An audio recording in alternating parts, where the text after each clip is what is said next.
Yard Fantasy. I'm your host, Simon. Joined as always by my wildly handsome co-host, John Luke Garofalo. Our friend Coop with us, aka Coop A Fiasco.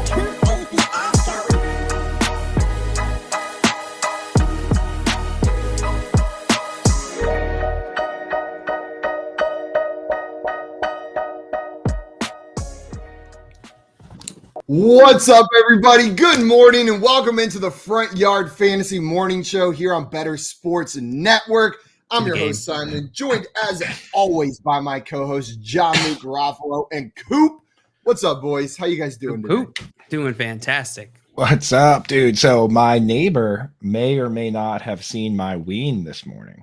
So that's that's a good start to the Someone day. call the ween to police. your neighbor? We're starting off strong. This is a good start. Dude, so I get out of the shower. I go in. So my fiance's car wasn't working this morning, so I had to get up earlier than usual. That's an important part of the story.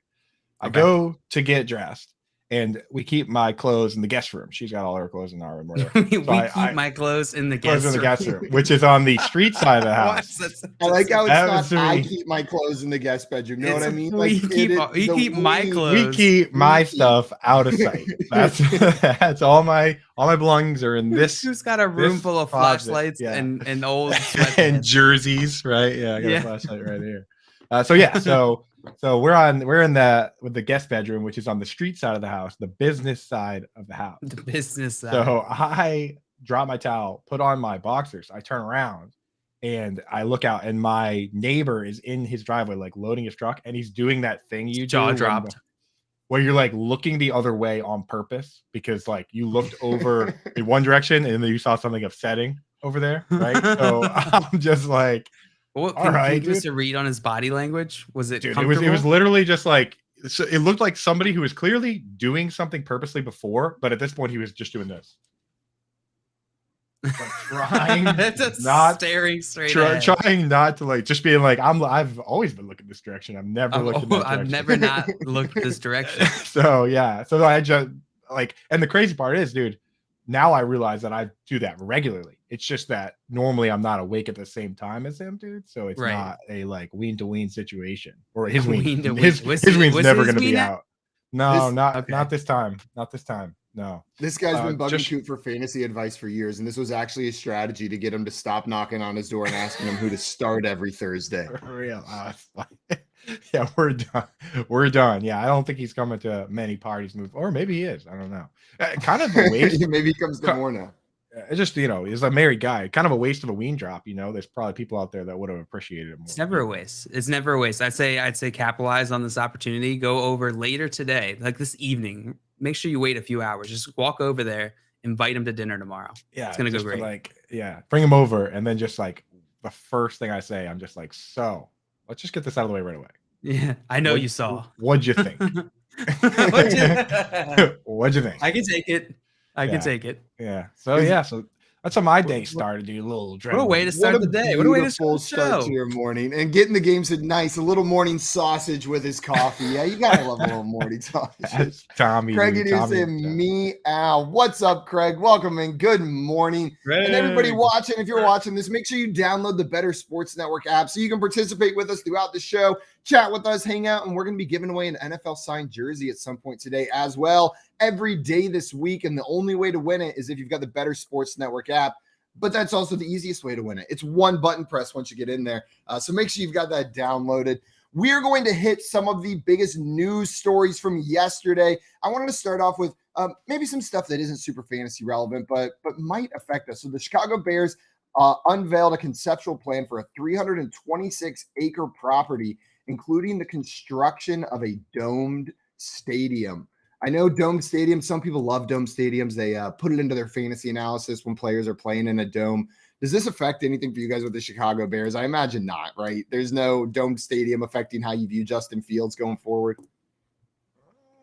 When long term, but I'm imagining like in a couple years. Does this you making dynasty stashes of the Bears kicker because he's going to be kicking in a dome in a couple years? No, I'm definitely pro dome, I would say. That's how I would classify myself, as pro dome. So I'm cool with it. But no, it doesn't affect my fantasy analysis. Yeah, I mean, the thing is that I'm sure they've done their homework on whether it's beneficial or not. I feel like certain teams, Packers, Patriots, Bears, kind of lean into it. You know what I mean? Lean into that advantage that you get from the weather. So, but if they are not going to be a team that leans into it and they'd rather not have that variable going on, then maybe it's smart for them. You know, I don't know. I don't know all the math on it. I've always thought that about certain, like for the longest time, my theory on the Red Sox was that having a stadium that's totally different from everyone else's and has this ridiculous wall that creates like such random outcomes. I was like, this is why they haven't won in 100 years. Because they got too cute with it. Because everybody else is like the Yankees are like building a stadium where, you know, every pop up by a left-handed hitter is a home run. And then we're over here and we're like, you know, we had the wall for so long, we'll just leave it. You know, like, so I don't know. Right. A little theory, but in football, I think the better team wins most of the time. Yeah. Another story, Seattle Seahawks Tyler Lockett yesterday was quoted as saying that fans should cheer for Russell Wilson on Monday night whenever the Broncos come into town. Are you expecting a warm reception for Russell Wilson? It's going to be a little sweeter than maybe the Baker Mayfield matchup with the Browns. I think the Browns, I don't see why Browns fans would have any problem with Baker. You know what I mean? I don't know. They're mad because he's got fire in his belly. Because he's ready to come out and win. There's some Browns Twitter has been a mess. It's been just a absolute mess. I don't care who is saying what. Russell Wilson is much more ready to win at any moment than Baker Mayfield, regardless of who's saying they are. Yeah, like that dude is going to come in there and destroy them, dude. And you heard that here, Blitz. Coming for you next. Bird, dirty bird. Yeah, bird. Craig had a question for us about the domed stadiums. He says, do you think you three could defeat a bear, let's say a grizzly, if you were trapped in a domed stadium with it? So the dome makes a big difference here, probably. Yeah, definitely a big part of this. If I'm trapped in a dome with a grizzly, I can't imagine how I have the advantage there. So I'm gonna go ahead and say no. Yeah. Jill thought about it. He was like looking for his advantage. Yeah, no, I don't think. It seems like it might almost be easier for the bear to get me. Yeah, exactly, dude. The less like everything's kind of like nailed down. You know, you can't. Yeah. Just, where are you gonna go? Not a lot of concession stand. Not a lot of weapons available. You know, I guess it depends what. Yeah, if there's no weapons and we're just going bare hands, dude, I don't know. I don't trust our fighting spirit. Here's our strategy. I think in a domed stadium, we could hide for long enough from a bear that it would die of starvation. Like that's a really big space. And it doesn't say just on the field. Like they lock all the doors, no one's coming in. I think we could just go hide and eventually it would run out of like tortilla chips from the concession stands, right? Tortilla chips. I mean, I feel like dehydration gets you first, but who can go longer without water, a bear or us? Well, we'll hide in the bathroom. There's lots of water in there. That's true. We'll drink dirty sink water. Or toilet water. Whatever we have to do to survive to beat this bear. We're not above it. We're not above it. Here's what my strategy would be. Cry. I mean, it would also involve crying. The two strategies are mutually exclusive. Seems like that would only help the bear. Tommy in the chat getting the game says that the bear would just hibernate on us and wait us out. Yeah, it just happens to coincide with the bear's hibernation schedule. That's a good point. You're right. I'm about to go in for the long nap, guys. I'm just gonna chill here in the 50-yard line. We got and I also forgot then we would also probably die of starvation unless we came with snacks as well. And a bear can definitely last longer. That's okay though. Yesterday, guys, Kenneth Walker was sidelined during Tuesday's practice. So we're still unsure if Kenneth Walker is going to be starting. And I feel like the Seahawks backfield in a team that wants to be rushed first, but may not have the opportunity to be run first. What are we doing at the running back position there? Is Kenneth Walker a guy you're drafting even with this hernia surgery, maybe keeping him off the field? Or are you in on Rashad Penny, or is it a hands-off situation here? I'm absolutely not in on Rashad Penny. I just cannot. If he feels like a trap. He's been a trap. The injury history is definitely concerning. I can't. I wrote an article on that, dude. This guy's never had 10 receptions in a season. Like not one time. He's been in the league for 4 years now, right? Yeah. Like he and Saquon Barkley both got drafted in the first round, right? And Saquon Barkley has a season with 91 receptions, and Rashad Penny has 31 targets in his career. What do we do? I don't see the upside there. And if you were drafting Rashad Penny, or Kenneth Walker, the hernia thing, it shouldn't have moved the needle much for you. You know what I mean? Like this isn't FanDuel where we're just making one week one lineup. You're drafting for the season, right? Like if it were so important for week one, then we would all be drafting Julio Jones or we'd be drafting AJ Green just to be like, oh yeah, DeAndre Hopkins is going to miss 4 weeks. Like, why wouldn't we be drafting? Sorry, 6 weeks. Why wouldn't we be drafting those guys for that benefit? So for me, I think Kenneth Walker is going to be fine. He's going to play. We've seen guys come back from hernia surgeries and be great. Adrian Peterson, Marshawn Lynch, like a lot of guys, So me, look how great I am. Phenomenal. One of the best. So excuse me right there. The other thing I want to talk about, yesterday we had the Falcons beat writer on, and he was telling us about how Tyler Algier, these rookie running backs, is actually third on the depth chart. Well, Zamir White, whenever the Raiders' unofficial depth chart was released, is actually listed as the 4th running back on the depth chart. I know there was a lot of hype for him. He's been getting drafted a little bit later, that maybe this is going to be more of an RBBC for the Raiders this year. But Coop, a name you've brought up on this show as maybe a sneaky start, Amir Abdullah, is listed ahead of him on the depth chart along with Brandon Bolden. Are you taking any stock in this, or is this just rookies got to earn their keep? Like maybe he's closer to that RB2 role than we think already.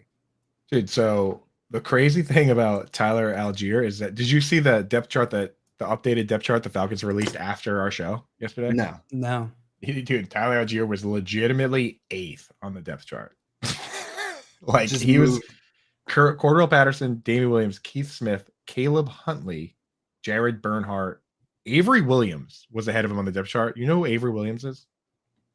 No. Nope. He's a cornerback that came into the league as a cornerback and then wasn't good enough to play corner, but was good at returning kicks. So made the team returning kicks. And they're like, since you're returning kicks, we might as well just have you play a little running back, right?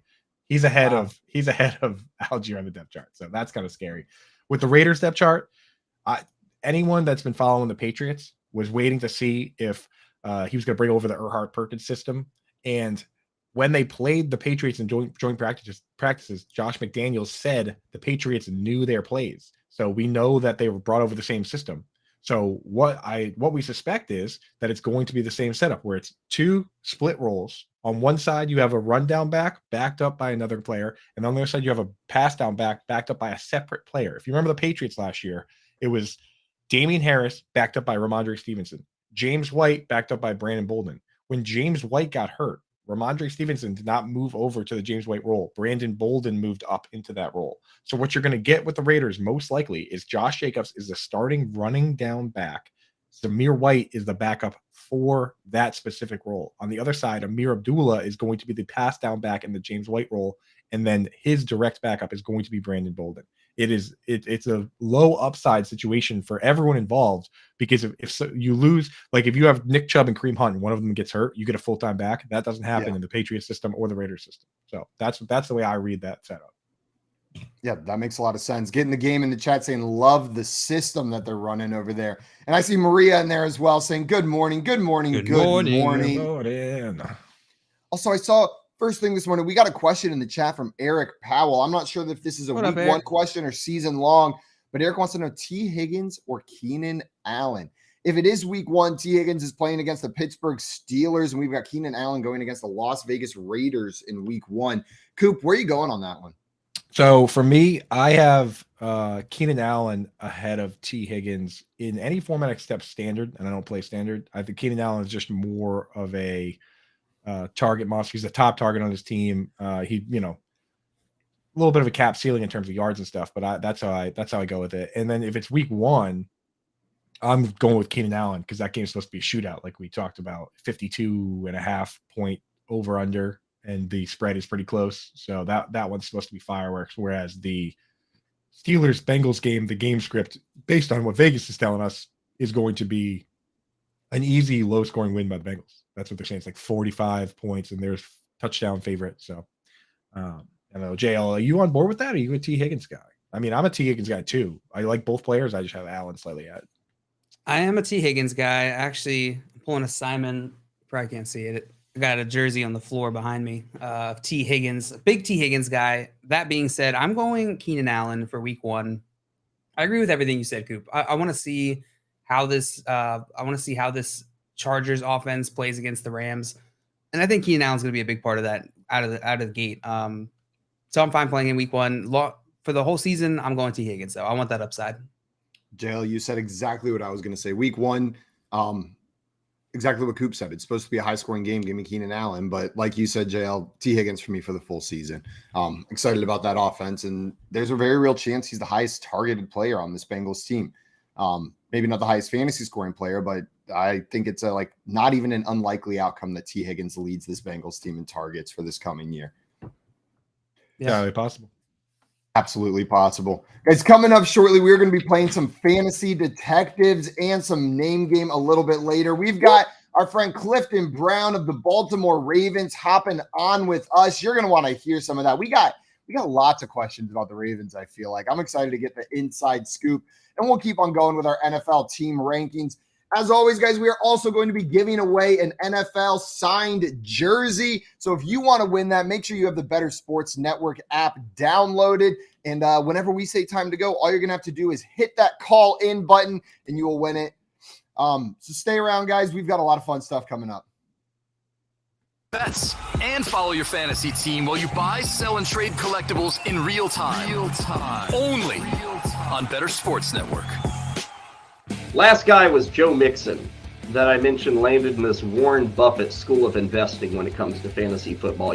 Maybe undervalued, a track record, a guy who can do it for 18 weeks. And you kind of play the long game with Mixon. It's not like these, 5 or 6 just massive games. It's kind of just making his way through the season. Now, Ray, anybody who looks at ADP or has done any drafts, he's a first-round pick. You may get him early in the second round. So undervalued, this whole idea may be for naught. But do you feel that Joe Mixon, maybe he doesn't belong ahead of Derrick Henry or ahead of Dalvin Cook or, ahead of, Saquon Barkley or even Christian McCaffrey, but should he get more credit for what he is? I mean, is Joe Mixon an overlooked stud that we aren't giving credit to? Mixon looking for a running lane. Great move. Gets to the sideline. Touchdown! Bengals as Mixon takes it 11 yards into the end zone for the Bengals score. Great job by Mixon to get away from Troy Hill, who is in position, unblocked to make the tackle. Joe made a jump cut to the left and took it in for the Bengals score. Call, chat, and enter contests in real time. It's Sports Talk 3.0 with Better Sports Network. I would take Joe Mixon ahead of every name you listed.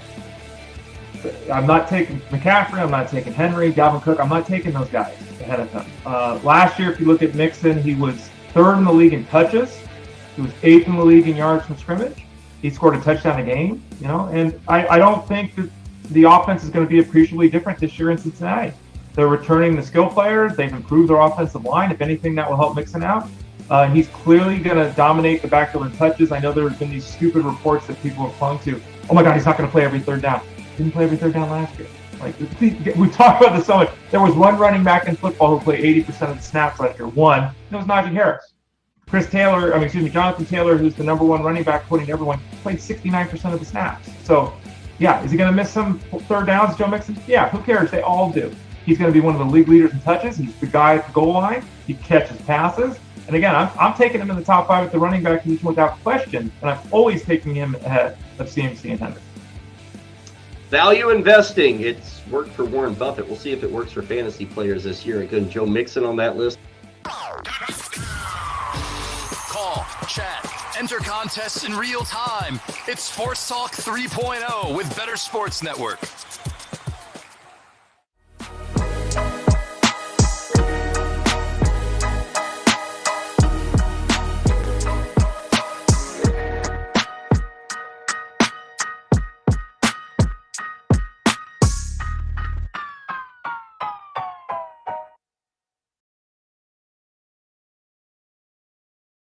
Front Yard Fantasy Morning Show. We are here live every morning from 7 a.m. to 10 a.m. Eastern, and we are about to play some Fantasy Detective. Coop and Jail, you got your detective hats on? Where's your monocle? Oh, yeah. Right here. There we go. That's the detective hat I was talking about. That's the monocle.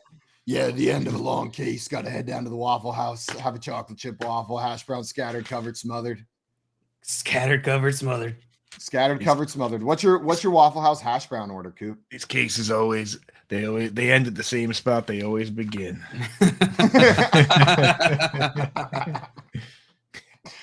I like my hash browns. I like my hash browns smothered and strangled.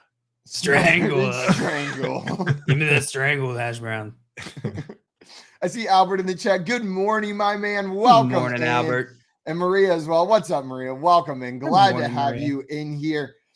We are going to jump straight into our first round of Fantasy Detective. How this is going to work is I'm going to reveal clues about a player. I'll reveal them one by one. They're going to get a little bit more specific the further along I go. Each time I reveal a clue, you guys are going to have an opportunity to guess who you think that player is.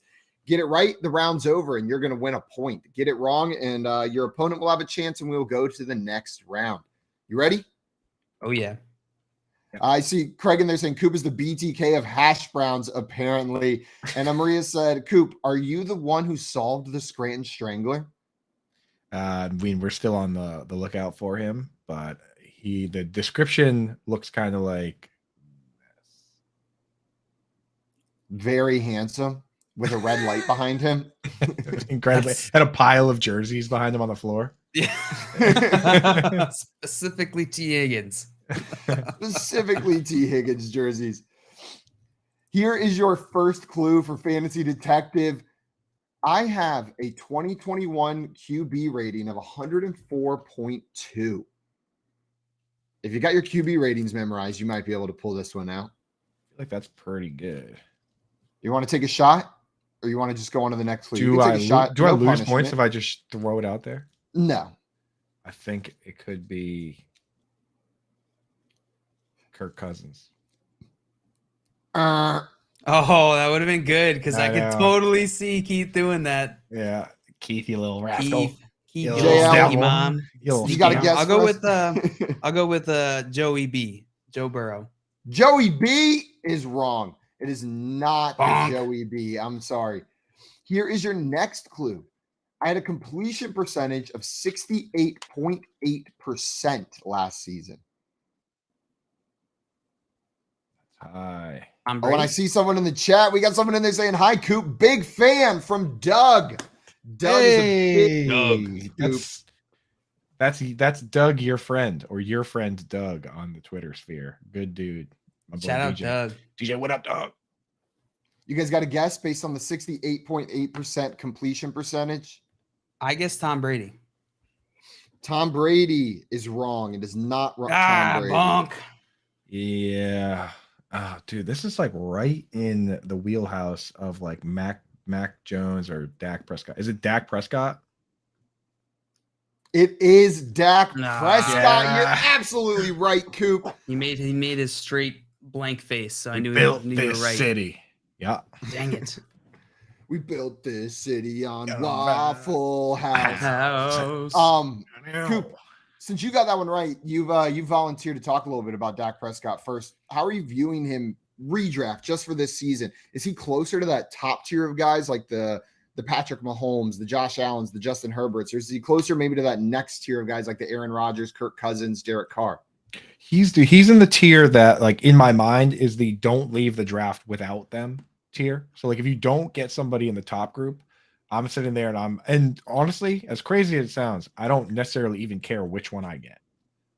But after the first group goes, I sit there and I say, okay, I need to get one of Russell Wilson, Dak Prescott, or Trey Lance. Like those are the guys that I want from that group because I don't want to deal with Matt Stafford and his elbow. I don't want to deal with Aaron Rodgers and his lack of weapons now. So for me, I don't mind getting Dak. I don't mind getting Russell Wilson, but I try and make sure I get one of those guys. If I get to pick from that group, though, I am taking Dak. That team was 5th in pass attempts last year, 2nd in pass attempts the year before. I don't see why, especially now that Tyron Smith is out and they replaced him with a like 40-year-old Jason Peters, that they're not going to be a team that throws a lot. That's just the way that they are. So I'm in on Dak. I don't know about you guys. JL, are you a Dak guy? I'm absolutely a Dak guy. I believe I was hyped on him going into last season. Yeah, the offensive line stuff definitely is worrisome. I think that might cap his upside just as a passer. I don't think he's going to have as much time in the pocket. which Dak usually, utilizes. So I'm gonna go. I love Dak. I think he belongs firmly in that, like, after those top tier guys, but not quite outside of the top 8, I'd say. Yeah, no, I'm right there with you guys. I drafted him in a league yesterday, and if I miss on that top tier of guys, which I do quite often because sometimes there's just better value at the running back or wide receiver position while you're running through drafts. Dak Prescott's a guy that I love to draft a little bit later. I got a couple names to get your guys' input on with Dak. A little name game here. Would you rather have Dak Prescott or Trey Lance this year? I'm taking Dak. Didn't care. I'm taking Dak. I don't care, but if I have my choice, I'm taking Dak. I just feel like Dak is safer, and Trey Lance, we don't know for sure if he's going to run at the level that we hope he does. That's the thing, is that, like, you need that rushing, because I don't think there's anybody out there that's saying that they expect him to come out and just light the world on fire through the air. Yeah. What about you, Simon? It's Dak Prescott for me as well. A little bit safer, and I think similar upside. What about Dak Prescott or Russell Wilson? Russell Wilson. It's Russell Wilson for me. I have Dak. I have Russell Wilson. No, I'm sorry. I have Dak. I have Dak ahead of Russell Wilson, so I'd take Dak. But they are very close. They're very close. Very close. I don't care. That's the more I really don't care. Like, I view them very same tier. All right, last one. Tom Brady or Dak Prescott? Tom Brady. Dak, man. Oh, I'm going Tom. Tom's not even hanging around. I mean, Tom's amazing, and he's the best quarterback of all time, but he's not even, like, hanging around. He seems kind of distracted, to say the least. Yeah. I mean, obviously he can play football at any given moment at a high level, but he's also 45, and that offensive line is in big trouble, and he's not exactly a mobile QB. So no, I will say I think you can generally draft Tom Brady after Dak Prescott in drafts, if I'm not mistaken. I can pull this draft up. So if he's going after, I prefer that value. And really, like, Coop, what you said whenever you first mentioned Dak Prescott with those tier of names, it comes down to which guy falls, really, once you get past that main tier, like that top tier of guys. It's about value within those tiers of guys you're willing to draft. Like, I like Russell Wilson better than Dak, but if I can get Dak 3 rounds later, I'll take Dak Prescott 3 rounds later. Not reaching to try to get one of these guys over another. It's a ceiling thing. It's a ceiling thing with Tom, because he doesn't really give you any of the rushing. And he used to do QB sneaks, and he was the best in the business at it, but now he doesn't really even do that anymore. Like, for instance, last year, he led the league in attempts, yards, and touchdowns, but he was still he was a QB3. Like, what is he really going to have to do to be the QB1? I think Dak, his first 2 years in the league, he had 6 touchdowns, rushing touchdowns in both years, and then last year he was coming off the broken ankle, but that's probably at 100% now. So I think that we see Dak in that range where he could be like a Justin Herbert, where he has 300, 400 yards and 5-6 rushing touchdowns, Yeah. Oh, absolutely. That's absolutely his range of outcomes. You have a 1-0 lead after guessing Dak Prescott. I think you're pretty good at this game. You tend to get them pretty early, Joe. You got some work to do to catch up. Let's see if you can get that first W. We're going to move on to our next fantasy detective prompt. Here is clue 1. This wide receiver had 860 receiving yards last season.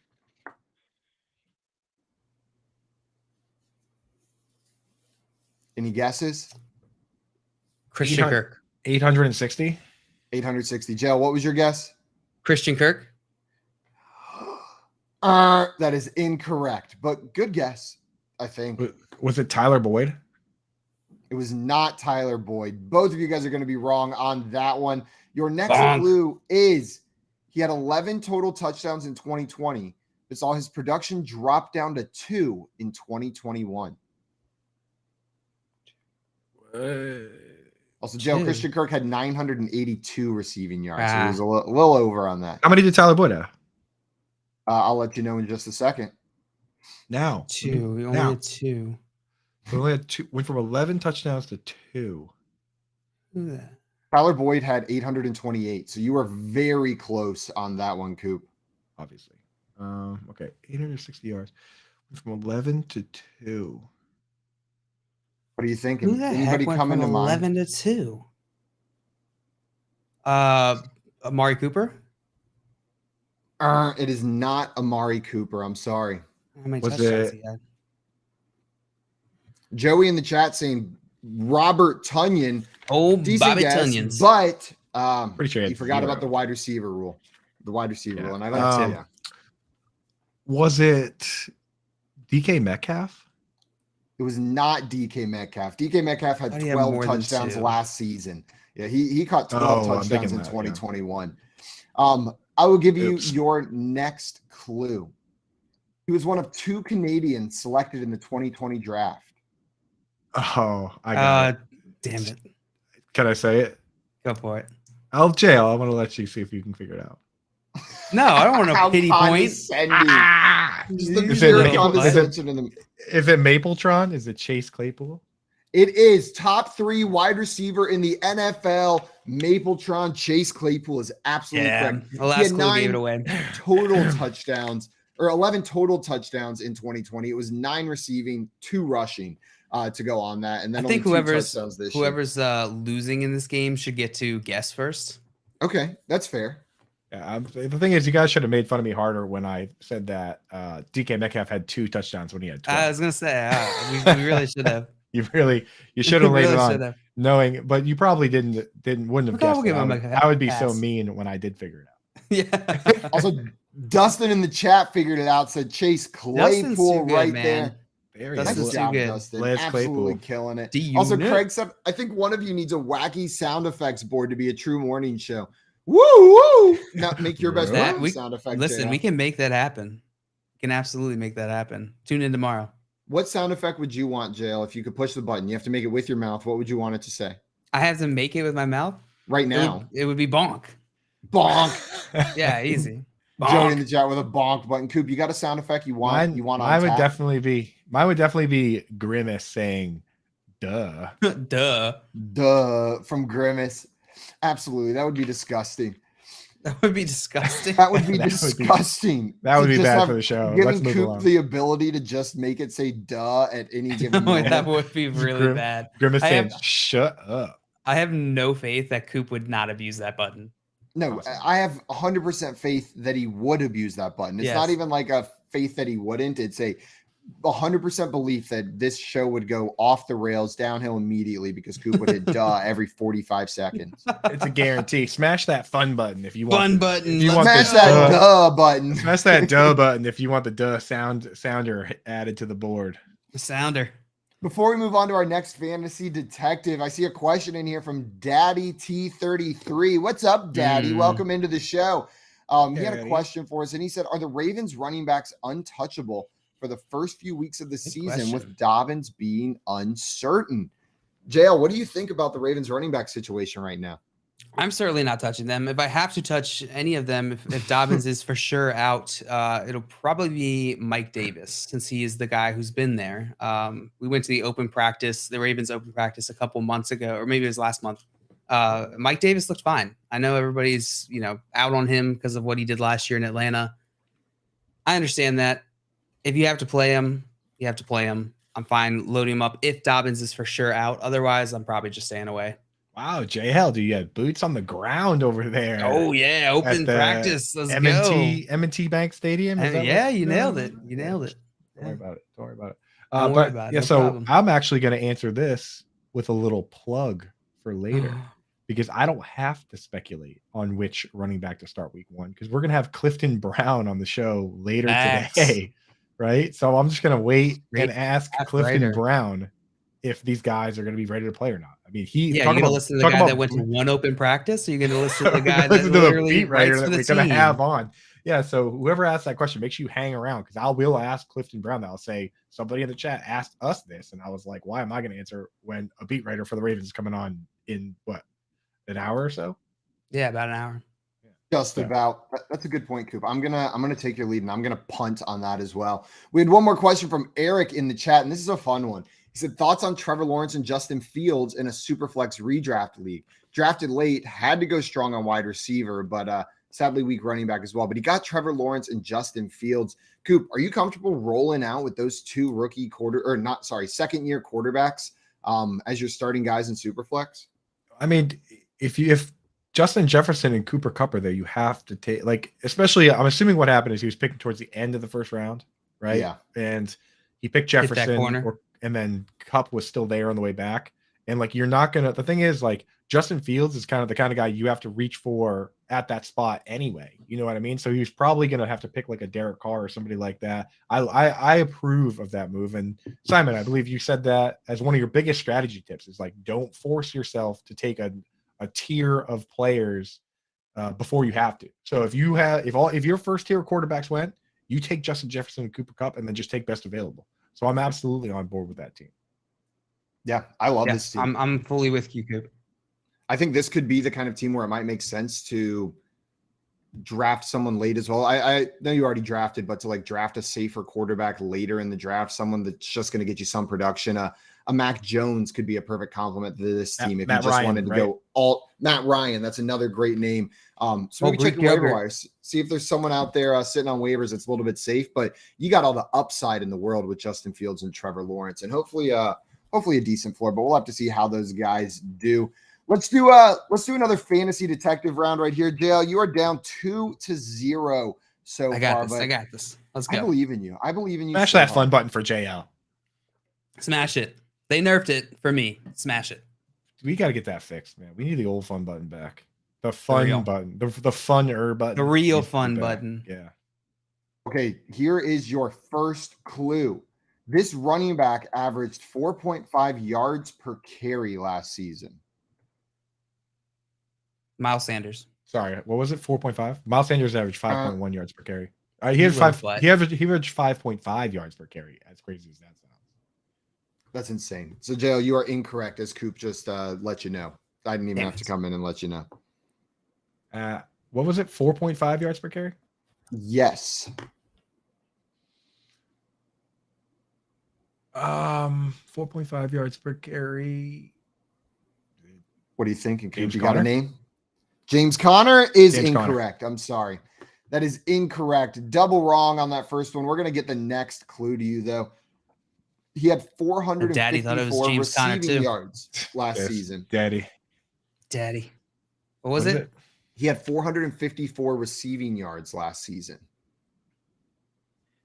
We should change the name of this game to what was it? What was it? Come again? Tony Pollard? Tony Pollard what? is incorrect, JL. I'm sorry. It is not Tony Pollard. So James Conner had a 3.7 yards per carry, Coop. 3.7 for James Conner. Dude. Gosh, stinks, dude. 4.5 yards per carry and 454 receiving yards. Yes, sir. Is this Ezekiel Elliott? This is not Ezekiel Elliott. I'm sorry. This is not Ezekiel Elliott. This running back is 27 years old. So you got a 27-year-old running back. He's also 27. He is also 27, but that's not the player we're looking for. Joe, you got a guess? Or Coop? I'll check off first. 27. 27. Dalvin Cook? I'm sorry. That was my guess. Cook. Okay, so it's not Austin Eckler. It could be Austin Eckler's 27. He's 27 now? I want to say that. I want to say so. It could be Aaron Jones. What do you think? Aaron Jones? You got a guess? Aaron Jones. It is not Aaron Jones. I'm sorry. And here is your last clue. He described his quarterback as, it's family and football, man. That's him. All right. I got it. You got it? You want to give JL a shot first, or are you going to jump out and just give us the answer? I get JL to get his shot first. It's family and football. And that's how he described his quarterback, the quarterback of his team. What are you thinking, JL? I don't think it's Leonard Fournette. I think Leonard Fournette had a lot more receiving yards than that. I'll go with Alexander Madison. It is not Alexander Madison. Coop, do you have a guess? I was going to guess Leonard Fournette. And it would be correct. Leonard Fournette is the correct answer. Oh my God. JL, you said it out loud when giving your answer, but I was like, get it correct. Oh, I hate this game. Kirk Cousins does sound like a family and football guy, though, right? Yeah, that sounds like something that'd be said about him. I thought Leonard Fournette had way more receiving yards. I saw getting the game. He had a lot of receptions. Rhymes with Leonard Fournette. Leonard Fournette, JL. All you have to do is no rhymes with Leonard Fournette. Joey got that one right. Fournette. I minimized the chat for that. Beautiful. And I see when we do those, I Albert minimize the chat. I don't want well. these little... That's smart. I wasn't looking at the chat either. Yeah, clearly. Absolutely, clearly. We're going to continue playing some fantasy detectives in a little bit. And then, like we mentioned, Clifton Brown of the Baltimore Ravens is coming on with us shortly at the top of the hour. So make sure you're hanging around to talk a little bit with him. We're going to continue our NFL team rankings as well. And then our friend Alex, a.k.a. Peaked in High School on Reddit, is joining the show to go over his new trade value targets. You're not going to want to miss that here on the Better Sports Network. And follow your fantasy team while you buy, sell, and trade collectibles in real time. Only on Better Sports Network.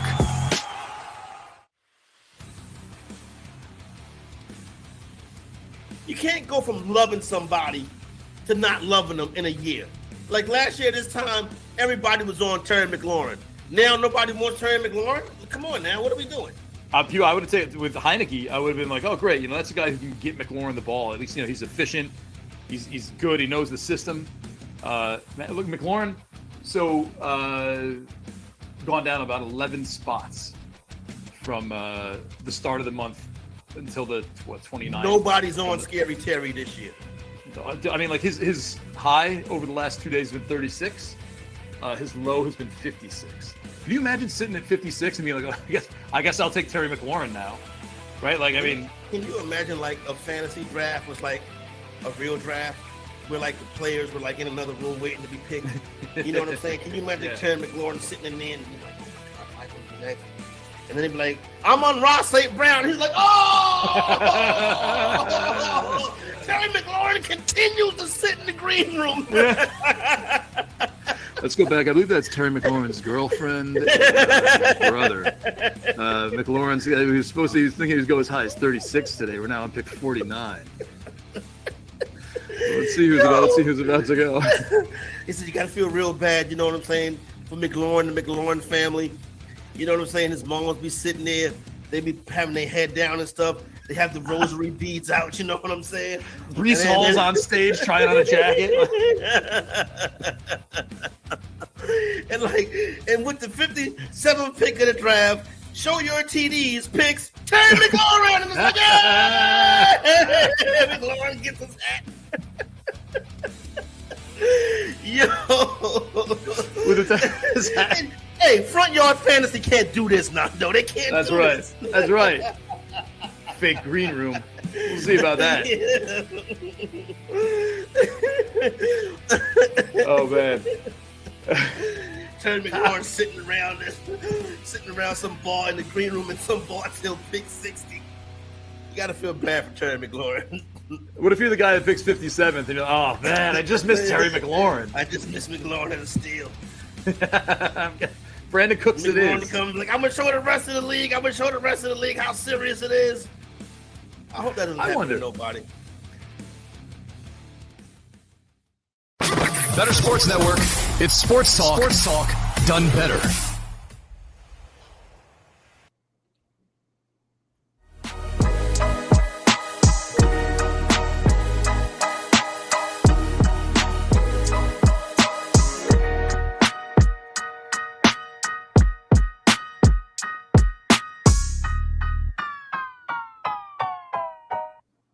What's up, everyone? Welcome back into the Front Yard Fantasy Morning Show here on Better Sports Network.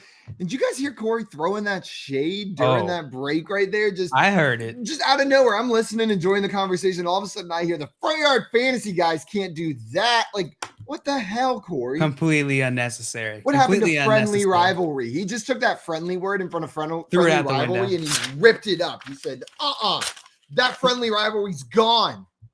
Real rich coming from the poop card show. Yeah. Winnie the Pooper.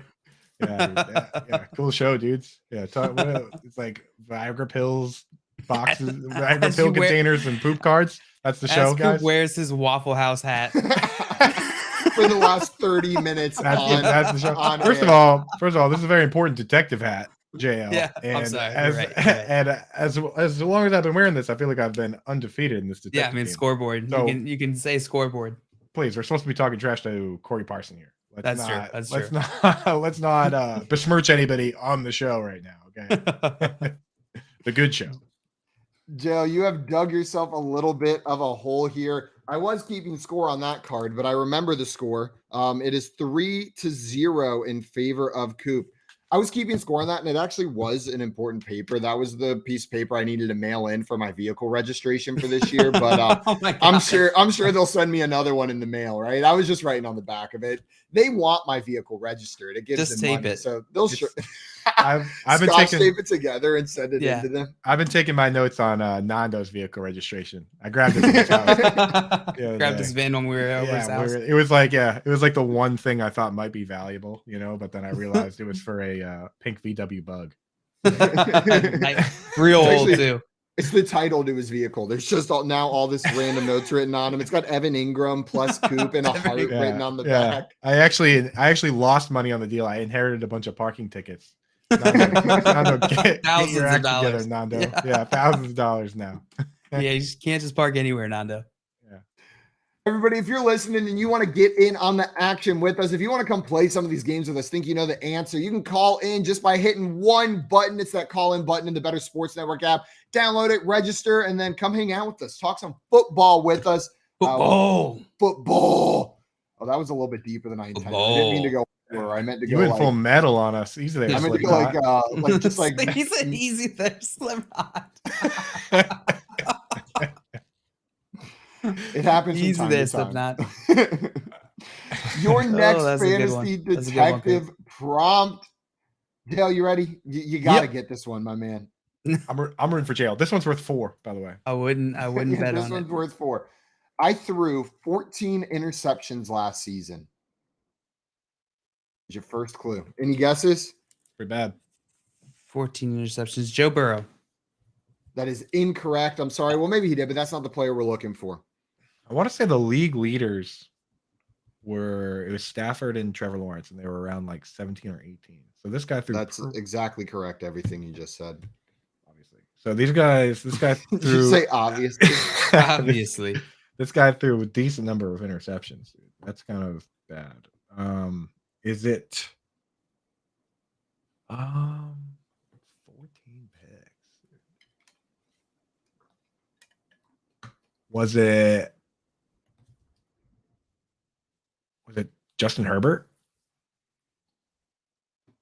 It was not Justin Herbert. I'm sorry. You guys ready for your next clue? Yeah. I had a sack percentage of 5.9%. So that's sacks per every dropback. On 5.9% of dropbacks, I was sacked. Is that 14. bad? I don't know. It's actually a stat I'm not super familiar with. I just don't have it memorized. Right. I'll go with Zach Wilson. BJL. Zach Wilson is incorrect. I'm sorry. No points for you. Dude, you get me every time on that. I'm not gonna lie. Every single time. Never get me. I'm so used to it. It gets me every time, dude. Let's see. We got a couple guesses in the chat. I'll reveal if anybody in the chat. A couple different names, 3 different names. I'll reveal if you guys are correct. Once we get these guys the correct answer. You gotta throw a decent amount to have that many picks. Was it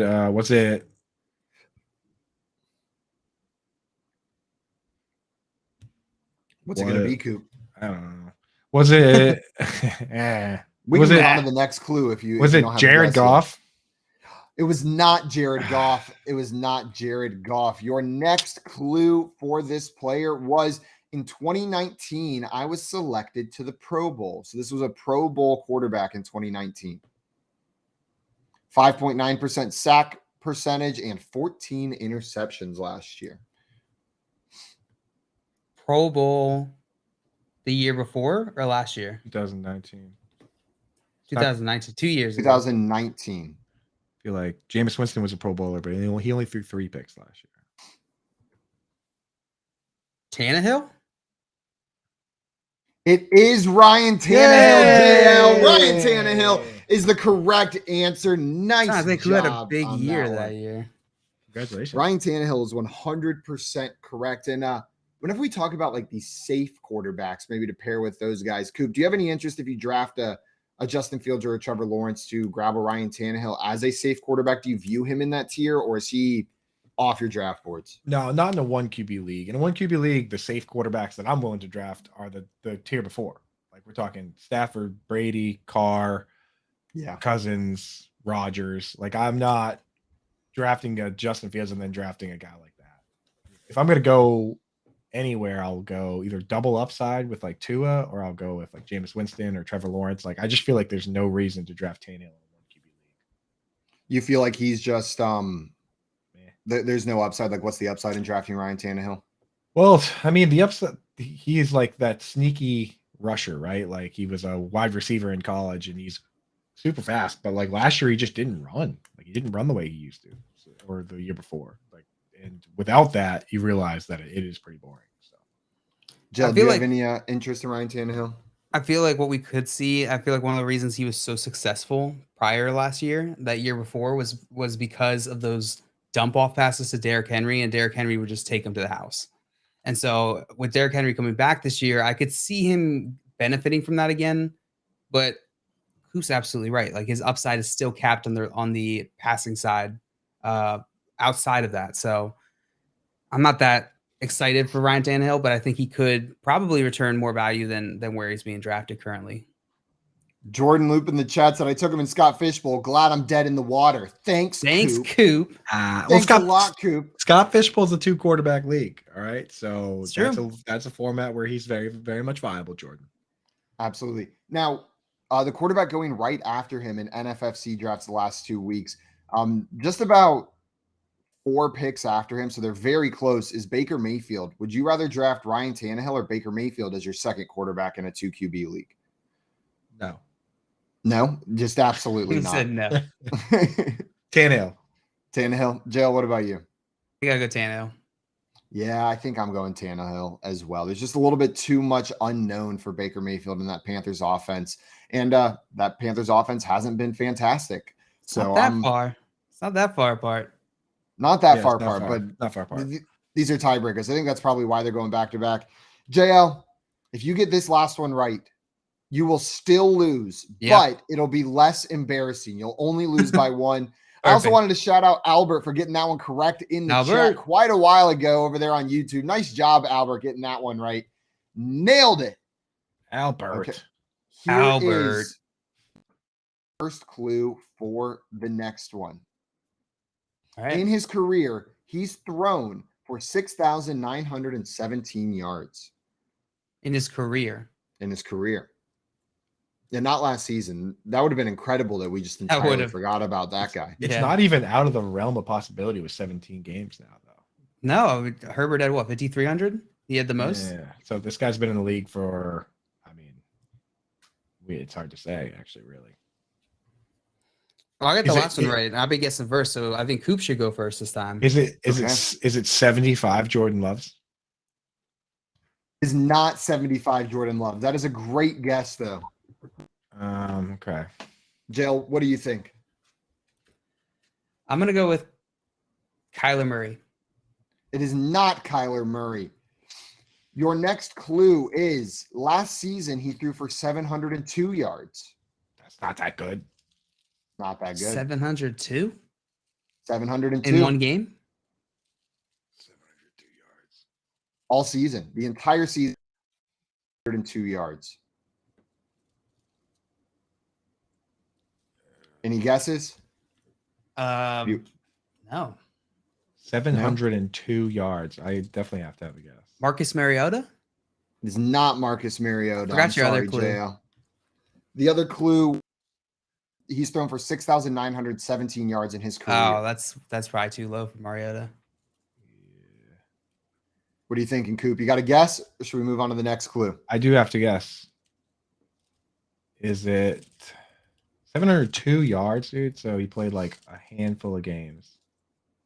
Is it?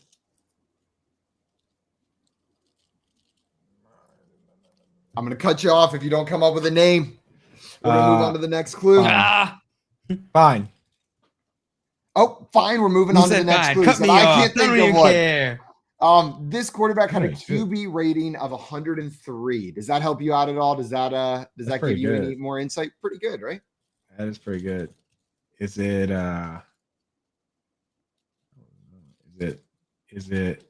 Gardner Minshew? It is not Gardner Minshew. I'm sorry, JL. Do you have a guess? Is it Sam Darnold?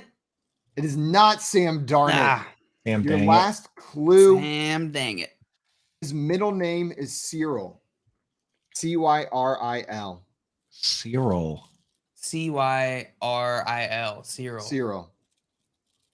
Do you know whose middle name is Cyril? I might. I don't know if this is his middle name. Is it? I just feel like the stats line up. Would it be Geno Smith? It is Geno Smith, JL. You are absolutely correct. Oh, starting cornerback for the Seattle Seahawks. It's the only quarterback I can think of who played just enough to have that many passing yards, but not enough to have more. So Lamar definitely had more.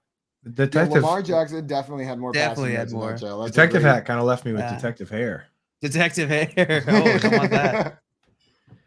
Jordan in the chat saying Cyril Brady. Tom Cyril Brady. We've got Joe Cyril Montana. I know it's Geno Cyril Smith is the answer right there. Is this more of a Detective Hat move? Oh, 100%. I don't know why, but 100%. That kind of looks like the like a fox hunting cap, doesn't it? Like where you see like the old movies where they've got like the high socks on and everyone's all fancy and runs into the woods with their fancy little hats on and they play their fancy little game trying to get a fancy little fox. Let's do fox hunting segment tomorrow then. Okay, tomorrow hunting segment. Cooper, you undercover at a Walmart when you're wearing that? Is that the kind of detective you are? Hiding in the hunting section in the NASCAR shirt. In the hunting section, yeah, in the NASCAR shirt aisle. The whole aisle that they have at every Walmart. And Joey said Scotland Yard's finest. Coop with his trusty sidekick, finger trap. Finger trap. We'll get you. That's how he cuffs people. Yeah. Has anyone ever escaped your finger trap cuffs? One time I quartered the elusive Jordan Loop at the expo, and he got away, and he managed to kidnap Ryan Tannehill in the Scott Fish Bowl. It was pretty just absolutely brutal. It's pretty rough. Yeah. We have Clifton Brown joining the show in just a little bit, so make sure to stick around for that. I know we had some Ravens questions in the chat already. We're going to ask him those and then talk even more Ravens with him. We'll continue our NFL team rankings, and our friend Alex from The Athletic, peaked in high school, is going to be coming on to talk some trade values with us a little bit later in the show. I'm excited to talk that with him. Stick around on the Better Sports Network app for all of that and more coming up. And follow your fantasy team while you buy, sell, and trade collectibles in real time. Only on Better Sports Network. Last guy was Joe Mixon that I mentioned landed in this Warren Buffett school of investing when it comes to fantasy football. You know, maybe undervalued, a track record, a guy who can do it for 18 weeks. And you kind of play the long game with Mixon. It's not like these, 5 or 6 just massive games. It's kind of just making his way through the season. Now, Ray, anybody who looks at ADP or has done any drafts, he's a first-round pick. You may get him early in the second round. So undervalued, this whole idea may be for naught.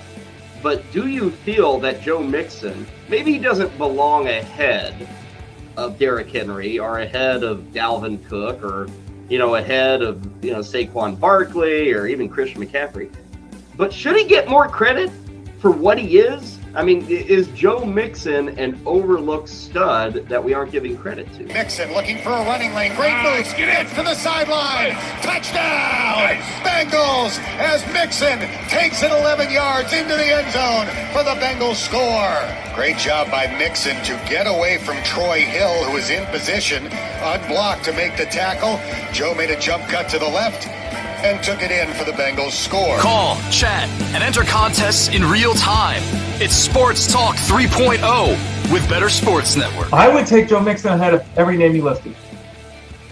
I'm not taking McCaffrey. I'm not taking Henry, Godwin, Cook. I'm not taking those guys ahead of him. Last year, if you look at Mixon, he was 3rd in the league in touches. He was 8th in the league in yards from scrimmage.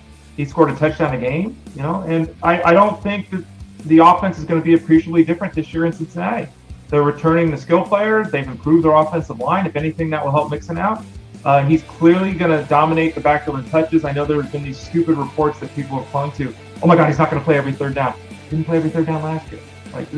We talked about this so much. There was one running back in football who played 80% of the snaps last year. One, and it was Najee Harris. Jonathan Taylor, who's the number 1 running back according to everyone, played 69% of the snaps. So, yeah, is he going to miss some third downs, Joe Mixon? Yeah, who cares? They all do. He's going to be one of the league leaders in touches. He's the guy at the goal line. He catches passes. And again, I'm taking him in the top 5 at the running back position without question. And I'm always taking him ahead of CMC and Henry.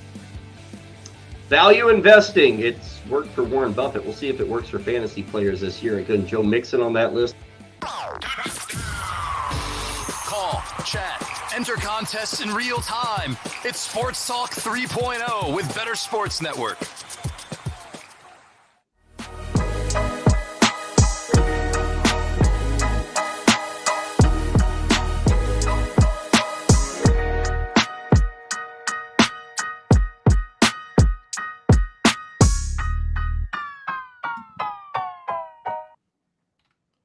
Welcome back in, everybody, to the Front Yard Fantasy Morning Show here on the Better Sports Network.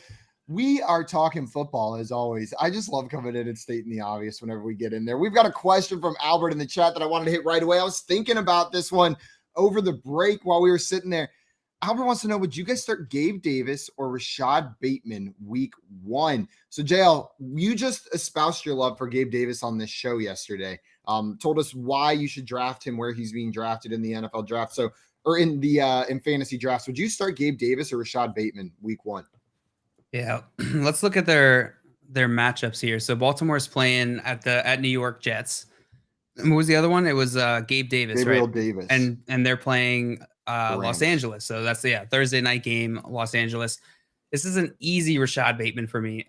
I'm already higher on Rashad Bateman than I am Gabe Davis, and this matchup should even make this more extreme, right? He's playing the Jets. Rashad Bateman's playing the Jets. It shouldn't be a super difficult game. He should be featured in this offense. I'm going Bateman. Easy Bateman for me. Right. Yeah. Gabe Davis is the guy you drafted because he's a low floor, high upside play. We don't know the distribution of targets in this situation. We don't know. We know it's going to be Diggs at the top for the most part, but we don't know if it's really truly going to be Davis, if it's going to be Isaiah McKenzie, Dawson Knox, Crowder. Like, we don't know how finely tuned and consolidated that target share is going to be with the Ravens. We know because of the multiple tight end sets. We know because of the fullback sets that it's going to be highly consolidated among Mark Andrews and Rashad Bateman, the way it was last year with Marquise Brown and Mark Andrews. Like, that's how the offense is set up. So I think they have a similar ceiling, but you give yourself a safer floor with Bateman, knowing that the consolidation is pretty much between those two guys. Like, I'm not scared of Devin Duvernay or Isaiah Likely the way I am James Prochet. Yeah, for sure. Like, I'm not scared of those dudes the way I'm scared of the slot guys for the Bills. Yeah, I'm with you, Q. I'm with you. I am going Bateman as well over Gabe Davis for all the reasons you guys stated. I don't need to rehash them right there. We've been working on our team rankings so far this week, guys. We've gotten how far have we gotten on these? We've gotten down to like 19. I think we started at 32. We've ranked all the way up to 19. Quick recap for everybody listening, just so before you start throwing out Bears in the chat because you're mad we haven't said them yet. We got them on the list already. We have the Texans as the worst team, followed by the Seahawks. The Falcons coming in as third worst. Jets there at 29, Bears at 28, Lions at 27, Giants at 26, Jaguars at 25, Panthers, Commanders, Steelers are next in that order. Then Saints at 21, Browns at 20, and Patriots at 19. That is where we left off.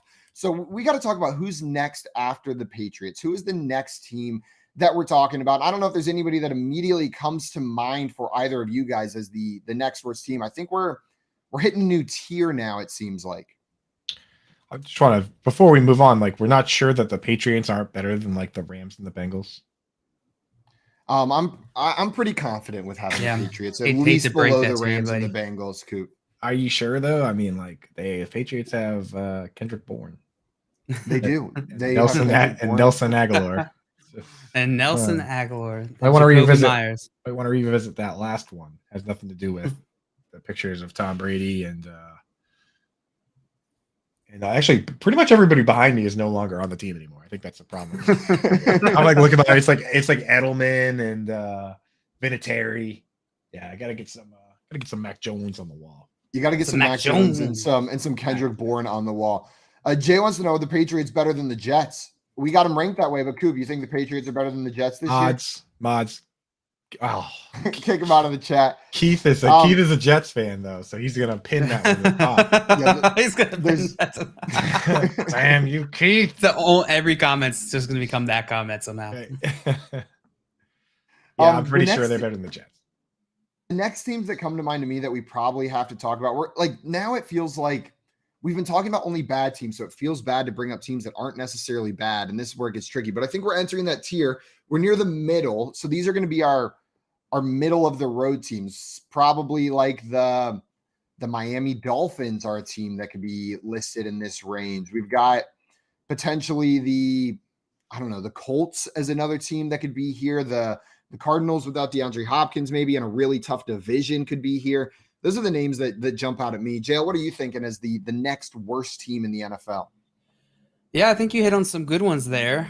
I think Saints are probably going to be next for me. We got the Saints already, JL. They're at 21, behind the Browns and the Patriots. Okay, they're just twice in this list. Two times. Somebody didn't read the list. Let's go with then if the New Orleans Saints have been ranked already. If that is the true statement that you'd like to go with, I'm gonna go with. Let's go with the Dolphins then. I agree. Yeah, the Dolphins are the one that jump out at me. Any Titans in that range? Titans are kind of there too. For me, I think the Dolphins have to be the teams that we need to consider here are if we're gonna consider the Browns, right? Then we have to. The Browns haven't. Oh yeah, they're already ranked. If we already ranked the Browns and the Patriots, then we have to start considering the Dolphins and the Titans and possibly the Cardinals. Like we have to look at some of these good divisions, right? Some teams in these, not every team in these divisions can be amazing, right? So like the Rams division, where it's like we haven't put on the list the Rams, the 49ers, or the Cardinals. One of those teams probably needs to be on this list soon, Yeah. I think Dolphins and Titans are the next two. The tough one, based on all those teams you listed. The toughest one really is there's no one on this list from the AFC West. We have to get an AFC West team on this list soon. Not every team on the AFC West is going to win 11, 12 games, right? Like whoever we think is going to be worst from that division probably does need to be up there. Because you're right, Coop. We can't have 4 teams in a division all winning 11 games. It's just not going to happen. So I actually like the Chargers best, and I like the Broncos now. So it's got to be Raiders, right? It can't be it's got to be the Raiders or Chiefs, and it feels crazy to have the Chiefs be the bottom. The Raiders do not have a good offensive line, and they have a brand new coach. There's a little growing pains there, so I could see putting the Raiders in this group. I have to put the Raiders ahead of the Dolphins. So let's get the Dolphins on the list and just get their name out of there because I think we're in agreement on that. Okay. Dolphins on the list. I think we all agree there. And then after that, it is a little bit tricky. Some of the names you mentioned, the Cardinals, the Raiders is another option. The Titans are one we brought up. The Colts maybe here with Matt Ryan, new quarterback, but that's not necessarily a tough division. But are the Eagles that good? I was about to throw out their name, Coop. Yeah, I think Eagles, they need to be in this group. I've been very high on the Eagles this offseason. I've been praising them for the moves they've been making. I think they belong in this group still, though. I want to know what the chat thinks about the AFC West. I see Tommy getting the game saying Broncos. No, chat. Who do you guys think loses the AFC West? Raiders, Broncos, Chiefs, or a fourth team? Or a fourth team. Get in the game. The Chargers. Why are the Broncos better than the Raiders? Coop, why do you like the Broncos better than the Raiders? I think the Broncos, to me, symbolize a team like they're the closest thing we have to the Buccaneers, where they had a very good team. Like their secondary is good. Like Justin Simmons is a very good safety. They have like a lot of the pieces. They have a good line. They have great running backs. They have all the offensive weapons to be good for years, right? Think about it. They have Tim Patrick waiting in the wings, but they still have Cortland Sutton, Jerry Jeudy, KJ Hamler. The tight ends are good. The running backs are good. Like they had everything. They just needed a quarterback. And then they went out and got the quarterback. And when you look at what the Buccaneers did, going from not great to basically just getting Tom Brady and a couple pieces and winning the Super Bowl, like I feel like the Broncos are that kind of team. I mean, they potentially could be down there. I don't know. I have to have I have the Chargers at the top. I don't know about you guys in terms of you have at the very top, but that's Chargers are definitely at the top for me. Looks like Dustin's agreeing with you, though. Both of you guys says Raiders will be last. I have the Chargers winning and Denver taking a wild card spot. I expect a down year for the Chiefs, a slightly down year for the Chiefs. I don't think it'll be a down year for the Chiefs. I think I'll put Chiefs in the second spot there, followed by Denver, and then Raiders at the end. Coop, you said all of these teams couldn't be 11-win teams, but I was just looking at my breakdown for the season, and I've got the Chiefs and Chargers as 12-win teams, and the Broncos and the Raiders as 11-win teams going into this season. So I guess all of them could be decent enough. It depends on how they play out of their division, but there's going to be losses coming within that division as well. Yeah. So, okay. So let's at least get the next tier together. What we think as far as a tier, like I think that teams that have to be in this next group would be, I think if we're going to put the Raiders at the bottom, the Raiders got to be in here. The Eagles, I think, got to be in here. What just happened? The Cardinals. Sorry, I agree with you. Sorry, I just saw our friend Clifton pop up there for a moment. Don't know what happened. Looks like he got kicked, but we will have our friend Clifton Brown from the Baltimore Ravens joining us very shortly. Coop, what were the three teams you just listed in that next tier? I personally believe that. So we already put the Dolphins. So I think the Raiders need to be in this tier. The Cardinals need to be in this tier, and the Raiders, Cardinals, and Titans. No, I said the Eagles. I think the Eagles probably need to be in this tier as well. You would put the Titans ahead of the Eagles, though? You like the Titans better? Actually. I think I might like the Eagles better than the Titans. Do we think I see Titans or Raiders? I think I like the Raiders better than the Titans, too. I like the Raiders better than the Titans. We might be moving the Titans down. Cardinals or Titans? Cardinals. I think I like the Cardinals better than the Titans. Let's put the Titans next. I have no problem with that. All right. We'll put Titans at 17. We're getting exactly to that halfway point now. And Joey said the Titans are snoozy to watch, but win games. Snoozy to watch. And Jordan saying Titans need to be here as well. Also, Tommy in the chat, Coop, says, I smell a wager. Las Vegas versus the Broncos on the season. Loser drops their towel. Loser drops loser drops ween to their neighbor. Yes, the ween neighbor drop. I think that's also fair. I see B Kings in the chat saying, "What's good, FYF? It's been a while. If y'all remember me, we remember you. Thanks for jumping in this morning. Appreciate you. Glad to see you back, my friend. We could do a bet. Like, what's a good bet to do like on the show? Like, because we can bring people on to do video. You know, like I would bet Tommy. I would bet. I think Loser drops towel on air during the morning show. No. Really great segment. Can we get a thumbs up or down? Loser comes on the show and takes a bite out of a tomato like it's a apple. Oh, bleh. That is disgusting. That is vile. But it's got to be a real juicy tomato. From Matt. So did our boss just nix that? Come on the show bet. Yeah. Matt, can we do that? Can we do tomato bite bet on the show, or is that? Yeah, tomato bite bet. You approve that? Good. Yeah. Give us a thumbs up or thumbs down. We need some insurance. A tomato bite. Yeah. Okay. Let us know if we got some insurance to cover this. Yeah, it looks like that's allowed. Okay, so all right, thumbs up. He's in. Claps. Okay, claps are good.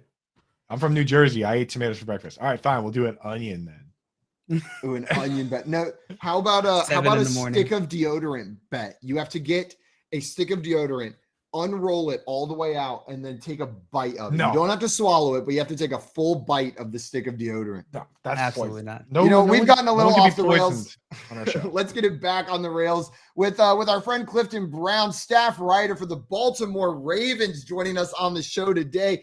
And boy, we got some questions. I'm excited to talk to this guy who's got the inside scoop. What's up, Clifton? Clifton. What's going on, guys? How you doing this morning?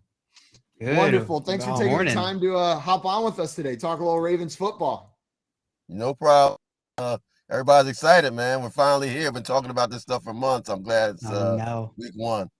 Yeah, it's absolutely. Happening. It's freaking happening. I'm digging the polo, and I know JL here's a big time Ravens fan, so he's excited about having you on today. Yep. Okay, cool. I think you're gonna have a lot to be excited about. I'm pretty optimistic about them this season. Yeah, I mean, well, go ahead. Go ahead, Simon. I was going to say, we had a question in the chat earlier that whenever it came up, they were throwing it to us. We said, you know what? We got the dude who knows what's going on coming on in about an hour. Let's wait and have him answer that. And the question was asking if what's going on with the Ravens running back situation if J.K. Dobbins isn't playing in week 1? Who's that expected guy who's going to be the main ball carrier there? Yeah, that's a good question. I think it's going to be running back by committee, even if J.K. plays. I mean, if he plays, he's not ready to tote it 20 times a game yet. They're not going to do that to him, having not played in the whole year. So, you've got Mike Davis, you got Kenyon Drake, even Hill, Justice Hill. I think they're going to rotate. My guess would be that Davis would be the back, seeing the most touches. Drake, they're happy with the pickup, but he just got here not too long ago. Justice Hills looked good in the preseason too, but if it's not J.K. getting the majority of touches, I'd go with Mike Davis. But like I said, it's going to be running back by committee. So exactly what fantasy gamers do not want to hear, right? Like that's exactly.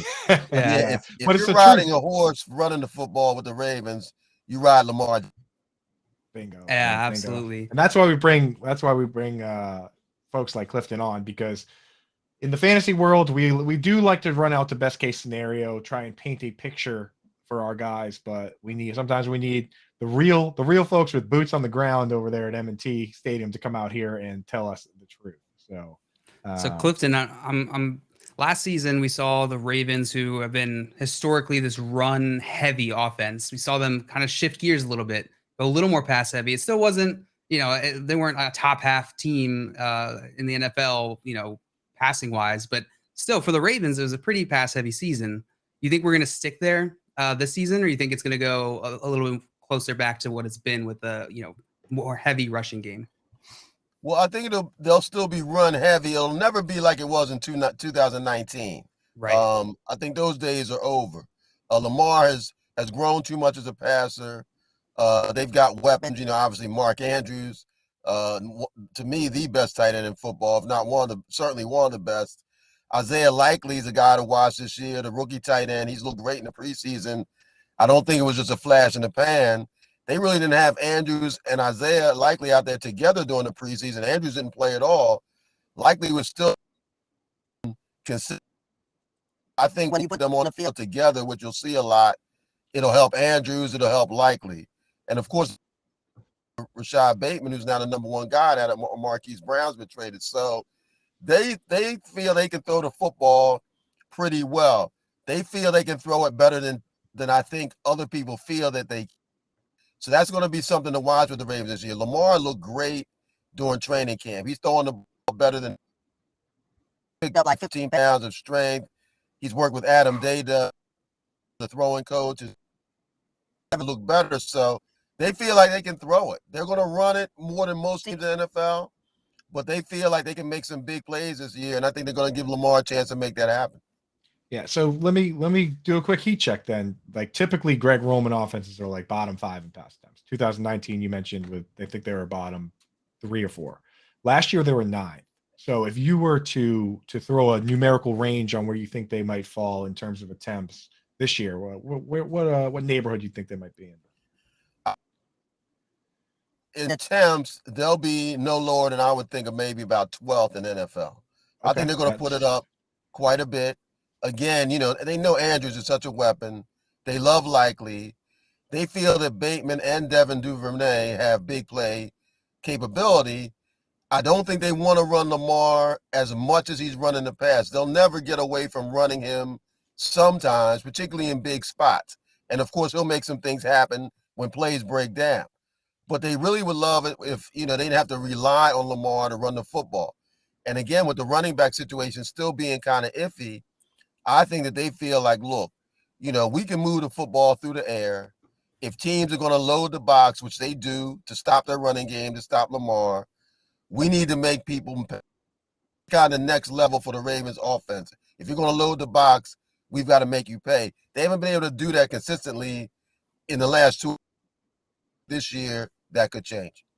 I mean, I gotta say, like people always, they kind of clamor for like, oh, let's not run it with our quarterback. Let's throw it more. It's too risky. The other day I just watched a 20-minute Ding production video on the best jukes from the league last year, and I think 5 full minutes of that was Lamar Jackson. Like this is like, people forget that like you're not running it just because like this guy is like he could easily be a running back, he could easily be a wide receiver. This guy is insanely shifty, and his ability to make you miss is ridiculous. So like you have to use it. Yeah. Detractors, I mean, I think everyone would admit that he's the greatest running quarterback ever. If it's not him, it's either Michael Vick, maybe Lamar's the greatest running quarterback who's ever played. So why would you not have him run the football? And also, people talk about, the injury factor. He did get hurt last year. He got hurt throwing a football, trying to throw the football. And he rarely takes big hits. If you watch the Ravens games, Lamar maybe will take one big hit a game, maybe, because he's so good at avoiding it. Yeah. He's great at it. He's always has been. He's been doing this his whole life. He is willing to get out of bounds. He's not like, an RG3 was early in his career, got in trouble trying to take on linebackers, Lamar doesn't do that. He'll duck out of bounds. He'll get low, but he saves his body. He doesn't get hit hard that often. So there's always a risk factor with him running, but not until last year. He had not ever been injured, ever missed a game due to injury. So the Ravens aren't afraid to run him. But again, this is the year I think he goes over 4,000 yards passing if he stays healthy. I think Bateman goes over 1,000 yards receiving. Andrews, I think, definitely will as well. So, those are 3 weapons right there. Lamar throwing it to Andrews and Bateman. I think you can pretty much feel that that's going to be a good combination if all those guys stay healthy. Yeah. I was going to say, I wrote an article on that exact topic. And the big thing is, with the amount of fullback, I know you guys love Patrick Ricard over there. I'm up Boston area. I think he's a UMass guy, right? So one of the few one of the few college players that we have going to the NFL. But with the amount of fullbacks and extra tight ends you use, it really consolidates those targets among the top dogs there. So I'm pretty excited for those 2 guys in fantasy football, which is our main thing. And I will say the going down without getting hit, that's got to be coaching, because I've noticed it's not just Lamar. Like Marquise Brown did a great job of doing the same thing. And for an undersized guy, you kind of got to do that. So I think they're making sure those guys are making smart decisions, because we've seen enough guys that, if you can't make it through the full season, then it doesn't matter. What are you doing? That's right.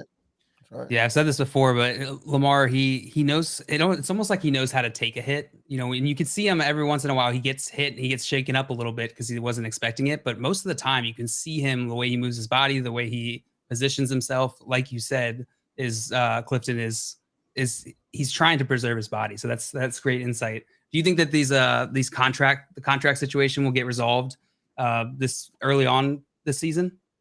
Well, Lamar said that the deadline is week 1. So if it doesn't get resolved by Sunday, I don't think it's going to. And obviously, the closer it gets to Sunday, the less likely it could happen, in the next 2 or 3 days. I think that is a possibility. But I think Lamar is serious about that deadline. And whether it happens or not, I don't think it's distracting him. He hasn't shown any sign of being distracted by the contract talks. He came to camp in great shape. He obviously didn't hold out. He said, look, holding out is not me. That's not what I do. Yeah. He's all locked in to play. Now, he would love to have a new contract settled. The Ravens would love to have it settled, but It's not like my contract. It's a little bit more money than that. So it's not surprising. It's not surprising that it has taken a long time to do this deal. So whether it happens or not, though, I don't think it's going to affect Lamar on the field. I'm with you, and the Ravens aren't really giving signs of like hedging. That it seems like they're pretty bought in, which gives me confidence that something's going to get done. They got to be. You don't let Lamar Jackson. You just don't let Lamar Jackson walk. You can't. Like that. That's the biggest thing for me that gives me confidence that it's going to happen. Is it's Lamar Jackson. It's Lamar freaking Jackson. Like you don't let him walk when you struck gold with a quarterback like that on your team. Just look over the aisle at the Browns, man. Right in the same division. 20 years of not figuring it out, and then you go and pull a move that upsets the entire world. Like if you have Lamar Jackson there and he wants to be there. Absolutely. I mean, they built their whole offense around him. Really, they built their whole team, their philosophy around him. So they're committed to him. I mean, worst case scenario is, he doesn't sign the contract. They can still franchise him for a couple of years. They don't want to go down that road, but it's not like, well, if we don't get this contract done by Sunday, we're going to lose Lamar after this season. Right. And Lamar hasn't shown any indication that he wants to leave. So as long as he does love playing in Baltimore, they love him. Eventually, I think, this gets done. This is a question of when, and whether it's going to be before Sunday or not, that remains to be seen. Hey, so I got a question for you. We got a lot of, pretty guys that play dynasty, pretty deep leagues, 2 quarterback leagues, things like that. So I want to ask you about the other quarterback there, Tyler Huntley. I love where the Ravens are at. From like, it seems to me like a no-brainer to keep him for this year. You got him on a cheap deal. He knows the offense, and if and when he leaves, you can probably get a compensatory pick back. The Ravens have been the best in the league at getting compensatory picks, right? Like it's not even close since they were added to the league. You guys have by far the most. So you on Huntley, do you think that there's going to be interest in the free agent market for him, or do you think you guys will be able to retain him and kind of keep a good thing going? Well, yeah, I'm sure they're getting some calls now. I mean, Tyler, quarterback, and I think he could for some teams, but I definitely feel he's with the team this year, unless they got something that completely blew him away. Next year, I believe he'd be restricted. They're not going to, he's another guy, I don't think they ever let him walk without getting some compensation. So, yeah, to answer your question, I think Tyler Huntley is definitely their backup quarterback this year. They know that they're one of these teams that, if Lamar misses a game or two, Tyler Huntley could be the difference between you making the playoffs and not. You as your backup quarterback. So he's a very important guy the second that something happens to Lamar Jackson. They love him the way he's developing. I think it's been good for Tyler to play with Lamar these last couple of years. They have a similar style. They're very good friends, both from South Florida. I think there's really been a good effect on Huntley and the coaching staff. He's really developed here. So I think Tyler Huntley is going to be a starting quarterback in the NFL at some point. But I think for now and probably next year, he's still the backup quarterback with the Ravens. Yeah, the restricted free agent. And you mentioned the relationship between him and Lamar. Tyler Huntley cracks me up on social media. I'm not sure if you've seen it, but Marlon Humphrey? No, Tyler Huntley. He'll post Tyler Huntley, yeah. Yeah, he last year he posted this one picture. He took a picture of Lamar when Lamar wasn't looking, and he's about to take this guy's job. And I'm like, it cracks me up. Yeah. That's awesome. Clifton, we had a question from someone in the chat. So we have some viewers who play in IDP leagues, some defensive leagues where they're starting individual defensive players as well. And Jordan in the chat wants to know, what do you expect the Ravens safety snaps to look like in week 1? How's that going to break down with the safeties on the Ravens for this season? Yeah, that's been a popular question. Yeah, I bet. Everybody knows they drafted Kyle Hamilton. Excuse me, really talented player. But Chuck Clark, the veteran who's been there, he took the attitude, if I'm not just going to give up my job, you're going to come take it. So with Marcus Williams, the free agent they got, he's obviously locked in as a starting free safety. Strong starting safety is going to be Chuck Clark. The question is, how much does Kyle Hamilton play? I think that my best guess would be the longer the season goes, the more he'll play. He'll play some, I believe, early in the season. They'll play 3 safeties at times. And the more comfortable he gets, the more he'll play. I think it's going to be a situation where early in the season, Chuck Clark's going to be the guy next to Marcus Williams. They'll sprinkle in Kyle Hamilton when they feel like they have a matchup where he can cover tight ends, he can cover some wide receivers. He's kind of a 5-tool player, but he hasn't, to me, looked as dominant as he did at Notre Dame right off the bat, which is understandable because he has a lot of things, spinning through his head. So, yeah, the safety look is going to be Marcus Williams is going to be out there all the time. Chuck Clark is going to be out there, I think, most of the time. And Kyle Hamilton is a guy who's going to be, in more as the season goes along. But as far as fantasy goes, look for the Ravens to have more turnovers, create more turnovers with their defense than they did last year. With the additions of Marcus and Hamilton and Marcus Peters being back, who missed all of last season, they're going to have more picks than they did last year. They were only 3 teams had fewer picks than them last year. They've really emphasized that. I think there'll be a decent defense to jump on because they will, I believe, create some turnovers. And they might just get a couple picks week 1 going up against the Jets over there, wondering who's going to be starting at quarterback. Old Joe coming back to town. Yeah. Old Joe, revenge game. I bet there'll be a nice is it in New York or is it in Baltimore? It's in Jersey, yes. It's in Jersey, yep. Mm-hmm. Yeah, that'd be cool. Yep. Yeah. I think it is going to be Joe, too. That seems to be the way it's trending. I mean, it'll be tough for Wilson, I think, to play week 1 after missing all this time. And if it is Joe, that's really going to add a little extra hype to a Ravens-Jets matchup for sure. That'll be fun. Clifton, before we go, give me a score prediction for this Ravens-Jets game week 1. How much are the Ravens going to win by? I do like the Ravens winning, but I don't think it's going to be easy at all. I mean, week 1 is always kind of hard to predict. They're on the road. They're playing the Jets 9-11 in Jersey. I mean, it's going to be a heck of an atmosphere. Yeah. The Jets are going to be pumped. They're definitely an improved team to me. So I look for a real I can see something maybe like Ravens 24, Jets 17. I think that the Ravens have a little bit too much offense. And when it gets down to the fourth quarter, you have someone like Lamar. I feel like he'll figure out a way to make a play or two that gets them over the hump. But I definitely don't think it's going to be a cakewalk by any means. And yeah, I mean the Jets. I don't even know what the line spread is, but I think the Jets are going to play well, and it's going to be a fun game to watch. I'm with you, Clifton. Thank you so much, my man, for taking the time to come on and talk with us today. We really appreciate it. Clifton Brown is a staff writer for Baltimore Ravens. You can find all of his work on BaltimoreRavens.com and check him out on Twitter at Clifton G Brown. Easy to find. Clifton, thank you so much, my man, for coming on today. This was awesome. You're the man. Inside Ravens scoop. You're the man, Clifton. Thank you. Thanks, guys. You guys have a blessed day. Take care. You too. You as well, my friend. Man, that's awesome. I just love getting that inside scoop right there. Jalen is a Ravens fan. That's probably a little extra cool right there. Yeah, no, that's been one of my favorite segments that we've done of these interviews with beat writers because I feel like we just get a different perspective than we really hear out there very often. Bro, I've heard a few different names now that that weren't on my radar. That was the amount of Daryl Hodge I've been thinking about this offseason has been next to zero. The amount of Cavante Turpin I've been thinking about since then has been quite a bit since we had Calvin Watkins on, dude. Cavante Turpin.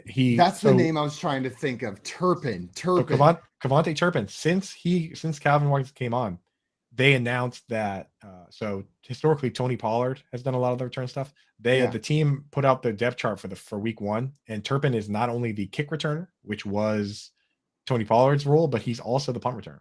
So he earned both those return gigs. And there's clips of the backup quarterback coming out and saying, we love the way he's developed as a receiver. Like we think this guy's going to play, he's a receiver for this team. I see Scott Fish in the chat saying he drafted Turpin in a Dino League. We got that inside scoop on Turpin here on the morning show. Our team rankings a little bit. And then Coop and JL, I've got a nice little game for you prepared based on week 1 bets. And these are going to be some fun bets from the FanDuel Sportsbook that I found. They're maybe not your typical just like one player prop bets, but we're gonna play a little game with some of those a little bit later today. Our friend Alex is coming on to talk some trade values as well. So stay on the Better Sports Network for all of that coming up. And follow your fantasy team while you buy, sell, and trade collectibles in real time. Only on Better Sports Network.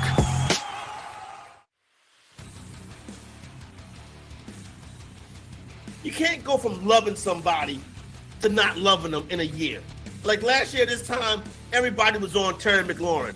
Now nobody wants Terry McLaurin? Come on now, what are we doing? I would say with Heineke, I would have been like, oh, great. That's a guy who can get McLaurin the ball. At least, he's efficient. He's good. He knows the system. Look, McLaurin, gone down about 11 spots from the start of the month until the 29th. Nobody's on Scary Terry this year. I mean, like his high over the last 2 days has been 36. His low has been 56.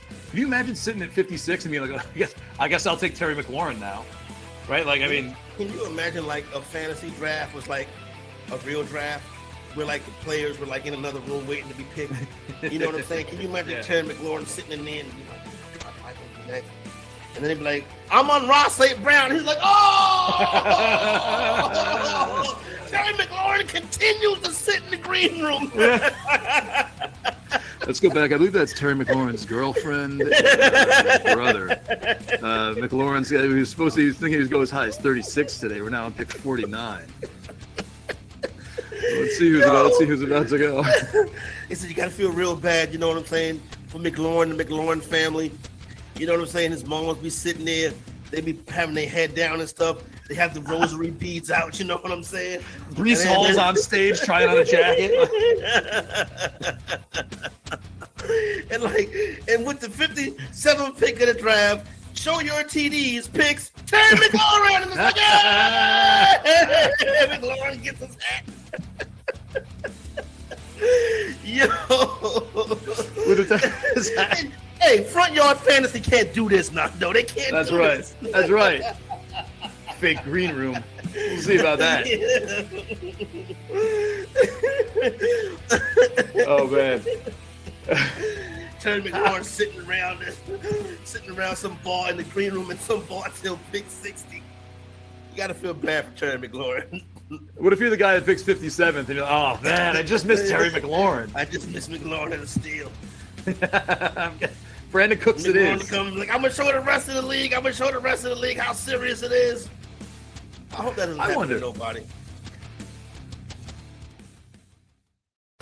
Better Sports Network. It's sports talk done better.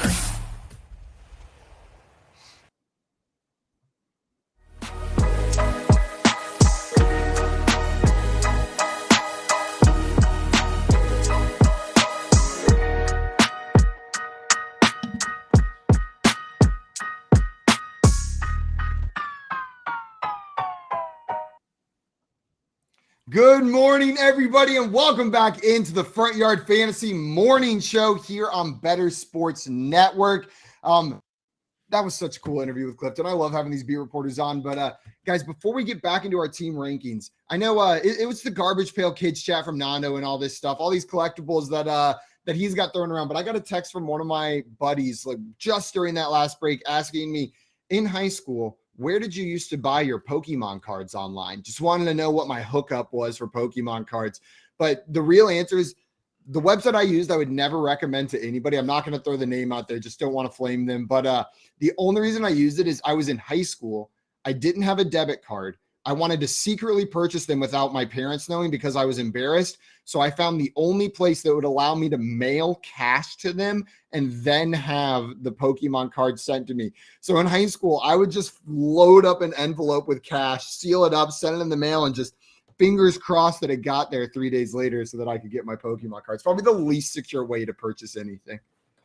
I'm so confused how we're tying this in, but I love it. It was the collectibles, the Garbage Pail Kids. I got the text over the break, and it's just what I'm thinking about right here. I gotcha. They I love asked that you me for a mailed recommendation. Yeah, of course I mailed cash. What else would you do if you're back in my day? We had, so I live in like civilization where there were like stores and stuff. So there was a mall at the mall, they had a kiosk that just sold Pokemon cards. Like the dude was like a guy that like his entire business, he, you know, they have like the Orange Julius and stuff. Like he had a kiosk space and he just sold Pokemon cards. And I love how you like basically described the concept of a standalone store to us. You were like, you know how they have like the Orange Julius? I know you guys are in like the Midwest or wherever. JL lives in. Like, yeah, I'm in the Midwest. JL lives in the hood. I'm in the Midwest. So it's like, you know, I'm also in the Midwest. You guys are familiar with like. Hey, we got stores here. With like stores and malls and Orange Julius's. Did you guys ever have those? Shout out Canton Mall has a Mr. Corn and crepes in their food court. You know, in case you're ever craving corn and crepes at the same time, you can go get it at Mr. Corn and Crepes at the Canton Mall. Mr. Corn and Crepes. Guys, the last team that we rated was the Tennessee Titans at 17. And I think the next batch of teams that we were considering down there at the bottom was the Las Vegas Raiders, the Arizona Cardinals, the Philadelphia Eagles, the Colts maybe in that range. I don't know who's going to go next in that spot, but Coop, it seemed like you were maybe pretty set on getting an AFC West team in there, that someone's got to be bad from there, and you think it's going to be the Raiders. Think so. We got the Titans in there, right? So like the Titans are in there at 17. I think the way to do it is these head-to-heads, right? So like, who do you like better, the Eagles or the Raiders? I like the Raiders better. I like the Raiders better as well. Eagles or Cardinals? I like the Eagles better than the Cardinals. Than the Raiders or than the Cardinals?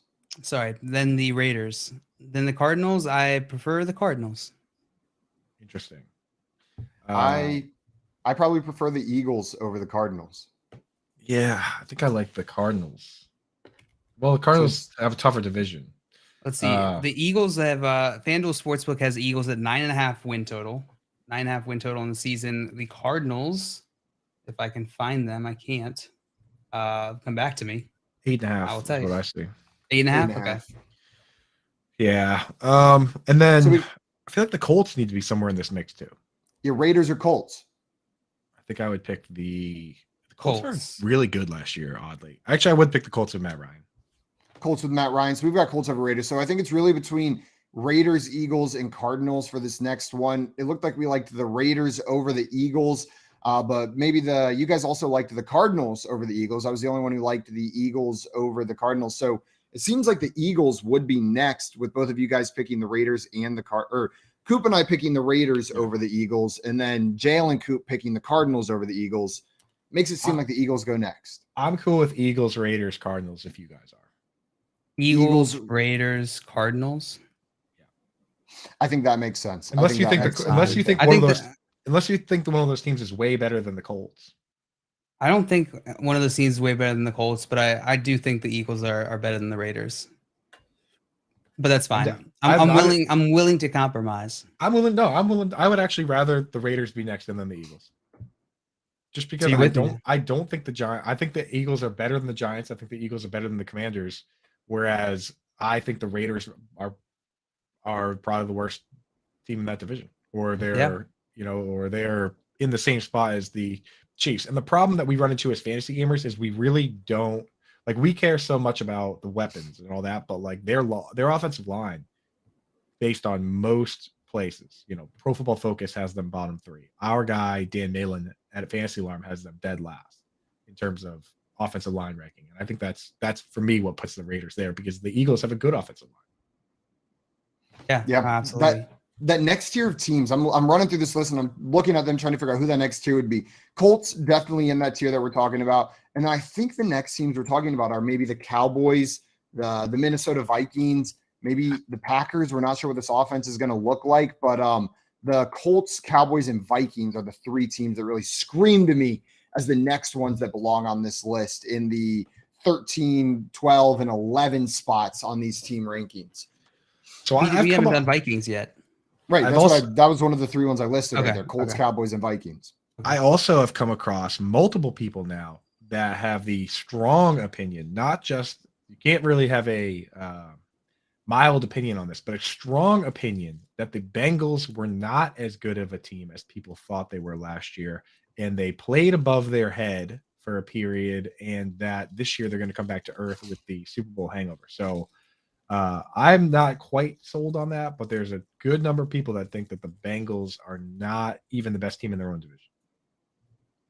I think they're in that next tier. Know what I mean? Like, I wouldn't put them in that tier with like the Rams and the Bills and maybe the Chargers up at the top, but I don't think they're in this tier. Know what I mean? I think I would put them ahead of all of the teams we're talking about now, but I hear you. And I do think, don't get me wrong, they're getting to a Super Bowl takes a lot of skill and some luck. Know what I mean? You need to be one of the best teams in order to make it, and then things got to fall your way. Different things have to fall your way to make it there. So sure, people can say that luck played an element in the Bengals getting to the Super Bowl, but they had to have the core that was capable of allowing that luck to make them win those games, right? Like they were a great team last year. I'm not buying into that they were bad. And what they should have an improved offensive line this year as well. Like this team should be better than last year. That's not saying that they're going to make it to another Super Bowl. They don't have to make it to another Super Bowl to be a better team than they were, but I expect the Bengals to be better in 2022 than they were in 2021.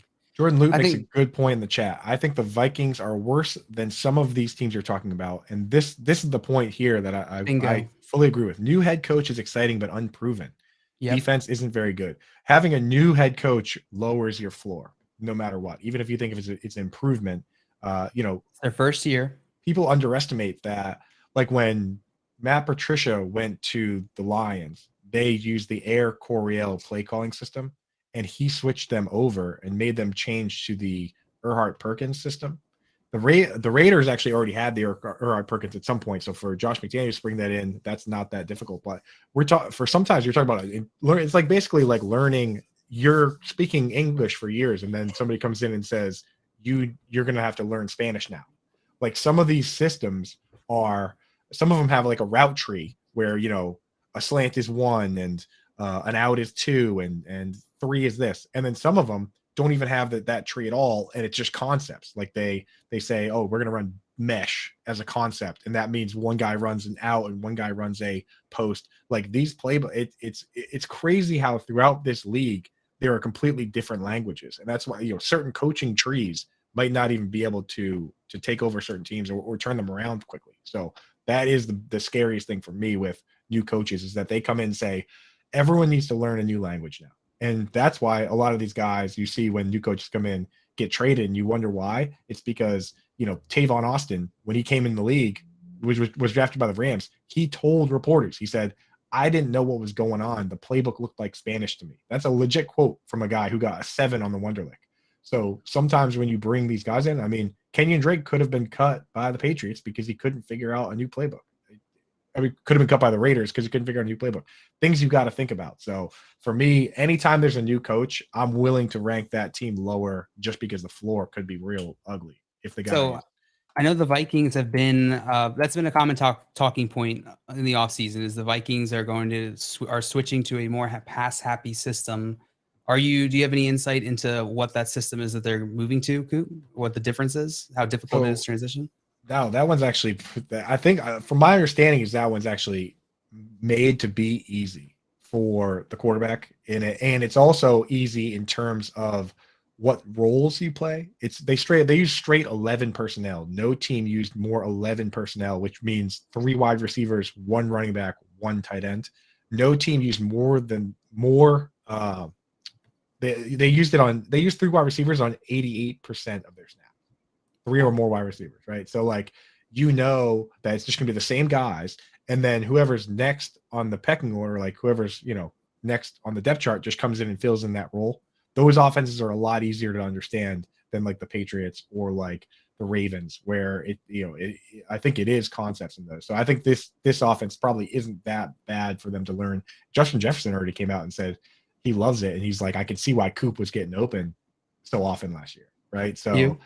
I think he was talking about Cooper Cup, but maybe he's talking about me at the expo. Coop said, I think he was talking about. I don't know. I'll tell you. I'm not positive. If I had to rank who he was probably talking about, I would say number 1, Cooper Cup. Number 2, possibly me. Number 3, Amari Cooper. And then where does Bradley Cooper come in on this list? Bradley Cooper, in terms of handsomeness, probably same tier as me. I'd say that's fair. That's very fair. Of course. And then Cooper Rush, of course, is on the top of this list, but we can't even mention Still stuck in that dungeon. He's the best. Yeah, he's the best. So I think we're cool with the Vikings going next at 13. We all in agreement there? New head coach is putting us with the Vikings at 13. And then it's deciding between, I think, the Colts and the Cowboys for our next two. Where do we want them to go? It looks like the FanDuel Sportsbook has the Colts with 9.5 wins. The line set at 9.5. Dallas Cowboys at 10.5. So maybe they're expecting a little extra win for the Cowboys, but also the Cowboys are one of the more popular teams in the U.S. sportsbooks. I feel like they usually get a little Cowboys bump as well whenever the lines America's come out. bump. America's bump. You. America's bump. Yep, skiddly do. I'm Jerry Jones. Just got a mix of yip skiddly do in there. Also, can I just say something about Jerry Jones real quick? I understand 99% of the hate he gets, but why the hell is everyone so mad about him putting salt on his Egg McMuffin? Because it's absurd. It's not absurd. Did you watch the clip? Yes, I've seen it. That's I know exactly amount of salt for an Egg McMuffin. Which is why I'm totally unsurprised that you are surprised by this, Simon, because it's exactly what you do. But to everybody else in the world, it's funny when you just pour salt on something like an Egg McMuffin. So cheese and eggs. I have not seen it yet. Is it a clip or is it a? It's a clip. It was on Hard Knocks. It's a clip from Hard Knocks last season, and he was sitting there talking about some football stuff, and then he's talking about his Egg McMuffin that he gets every day, and then just for a solid 5 seconds, they just leave this clip of him shaking his salt, his Egg McMuffin. Sometimes the salt doesn't come out very well. You have to shake it for a little while, and even if it was coming out the entire time, it's an appropriate amount of salt for an Egg McMuffin. All right, I've yet to see this, so I will settle this debate now. I'll let you have this argument with your doctor, not me. 30. I need 30 seconds here to watch this clip. Okay, we'll let Coop watch that. Jail, you and I. Let me call a timeout. I'll tell you right now. I'll give you my live analysis. That's not an Egg McMuffin. That's a McGriddle. McGriddle, yeah, okay. Totally different beast. That's fair. That's fair correction. Because those things are, first of all, that's my favorite food, possibly in the entire world. That's depressing. If I was going to be I was trying to get him at our wedding. I don't think it's going to happen. If I was Ronald McDonald, you have a McGriddle bar at your wedding with Grimace just handing him out, going duh. Shut up. Duh. Thanks for coming. If I were on death row, there would be a McGriddle somewhere on that last meal plate, somewhere on there.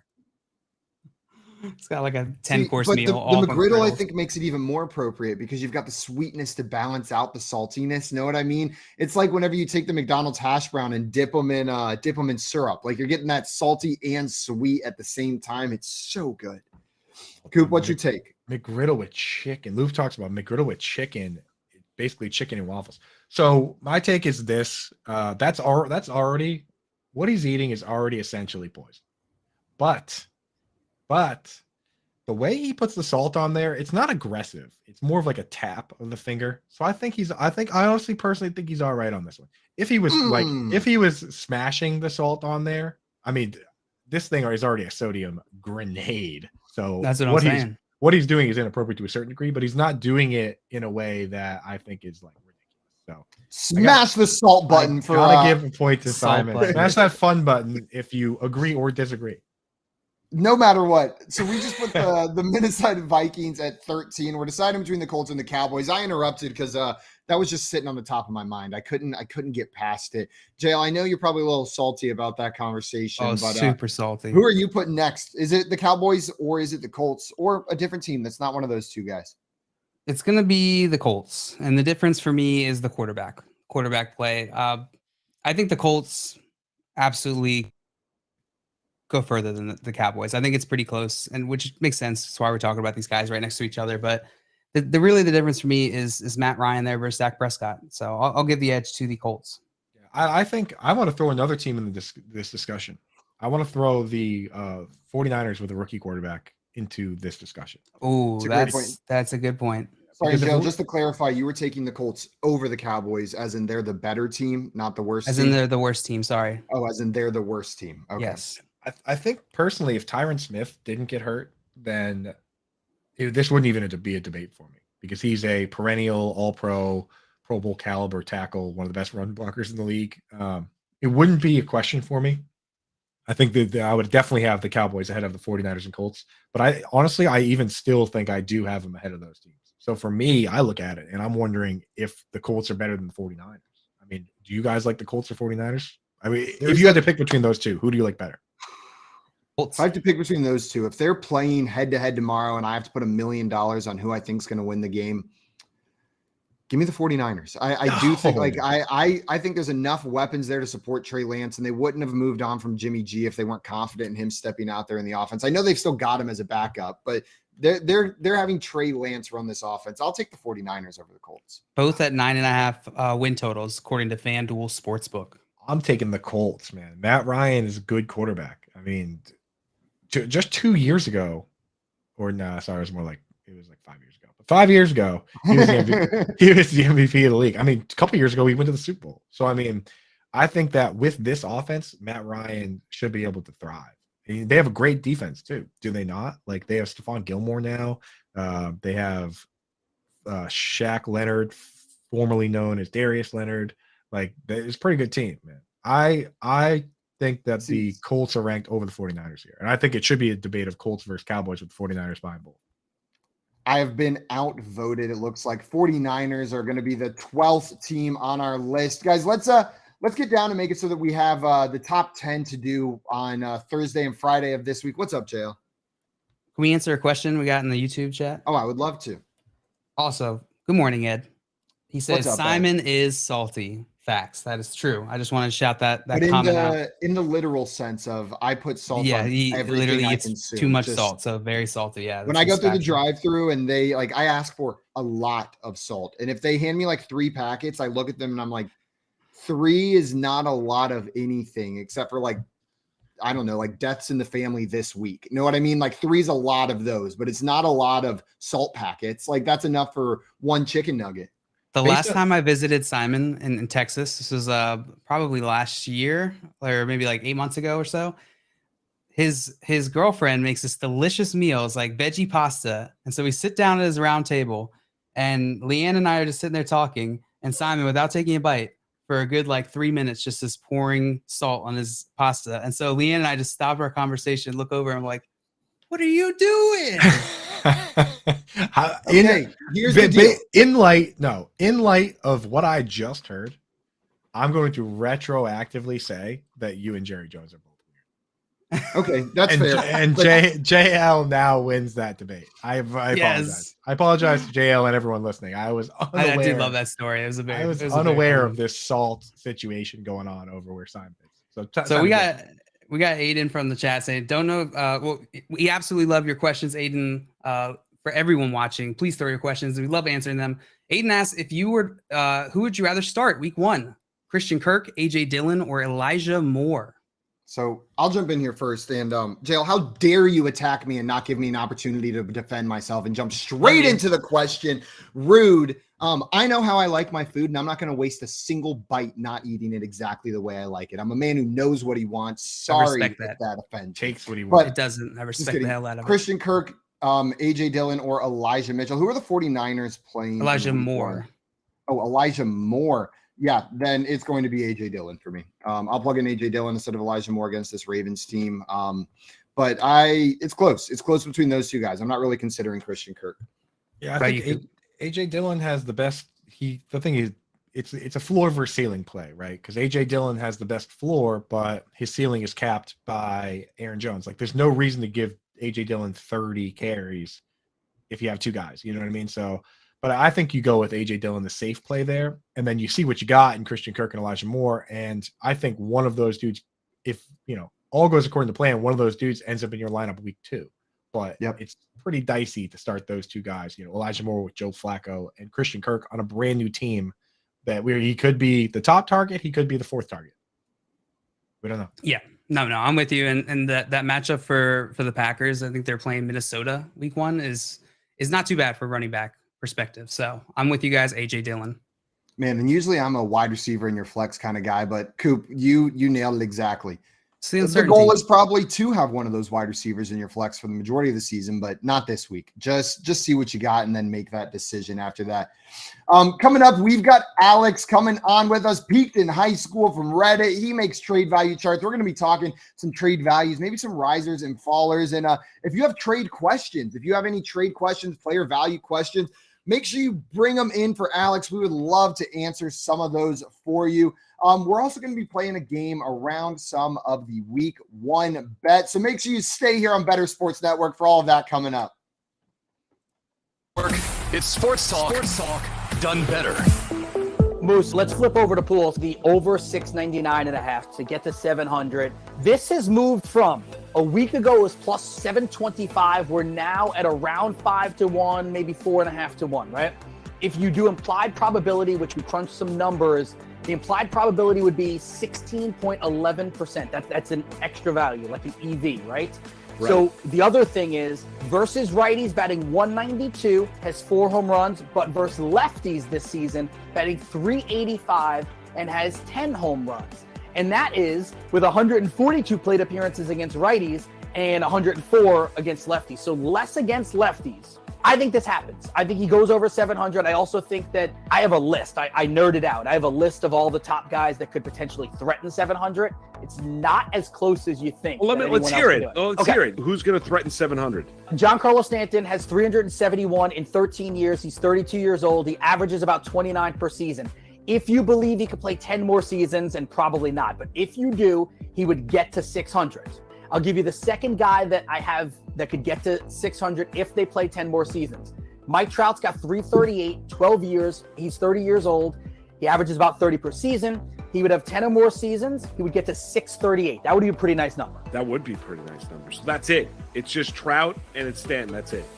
Of the guys that, if they're on their trend, can get to 600, let me give you the next 5 that can at least threaten. Okay. Bryce Harper has 282 in 11 years, 29 years old, averages 26 homers per season, 10 or more seasons left, he would get to 568.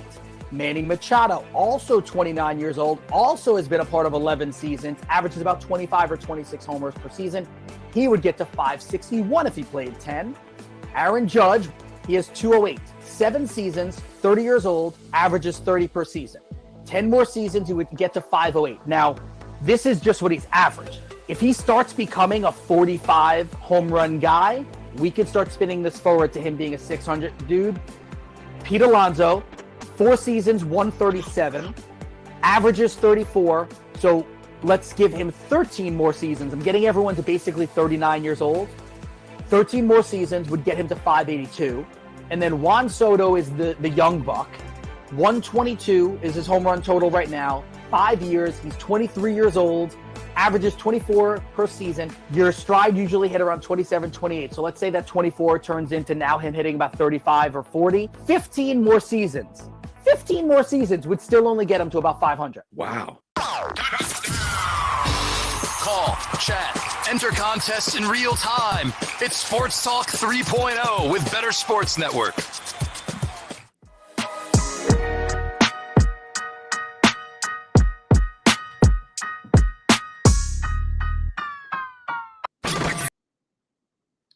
Welcome back, everybody, to the Front Yard Fantasy Morning Show here on Better Sports Network. And I got some great news right now. The first bit of great news is JL is muted yet again. It's so much more fun whenever we get here and when we come in. The second bit of great news in JL, I wanted to make sure you were unmuted for this. It is that time of day again. Woo! We are giving away an NFL signed jersey right now. All you got to do to win is make sure you have the Better Sports Network app downloaded, register on that app, and there is one button. All you got to do is press call in. We will have a winner shortly. That contest is starting right now, so start calling in now. If you win, we will we'll let you know. We'll bring you up on air, and we will break that box. All they got to do is hit the call button? The call button. That's it? That's it. That's all they got to do? Oh, my God. Easy enough, right? Like, so easy. When do we start getting jerseys? Right? I can hit a call button. What kind of hoops do I have to jump through, Keith, to get one of these jerseys? I'll do a trick for you. I want the shirt off your back, Keith. Yeah, Keith. I don't want a jersey. I want an autographed Keith shirt. Your favorite one. Whichever shirt you wear the most often and is the most flattering on you, I want that one signed. And you can't buy a new one. Yes. Yeah. Give us your clothes.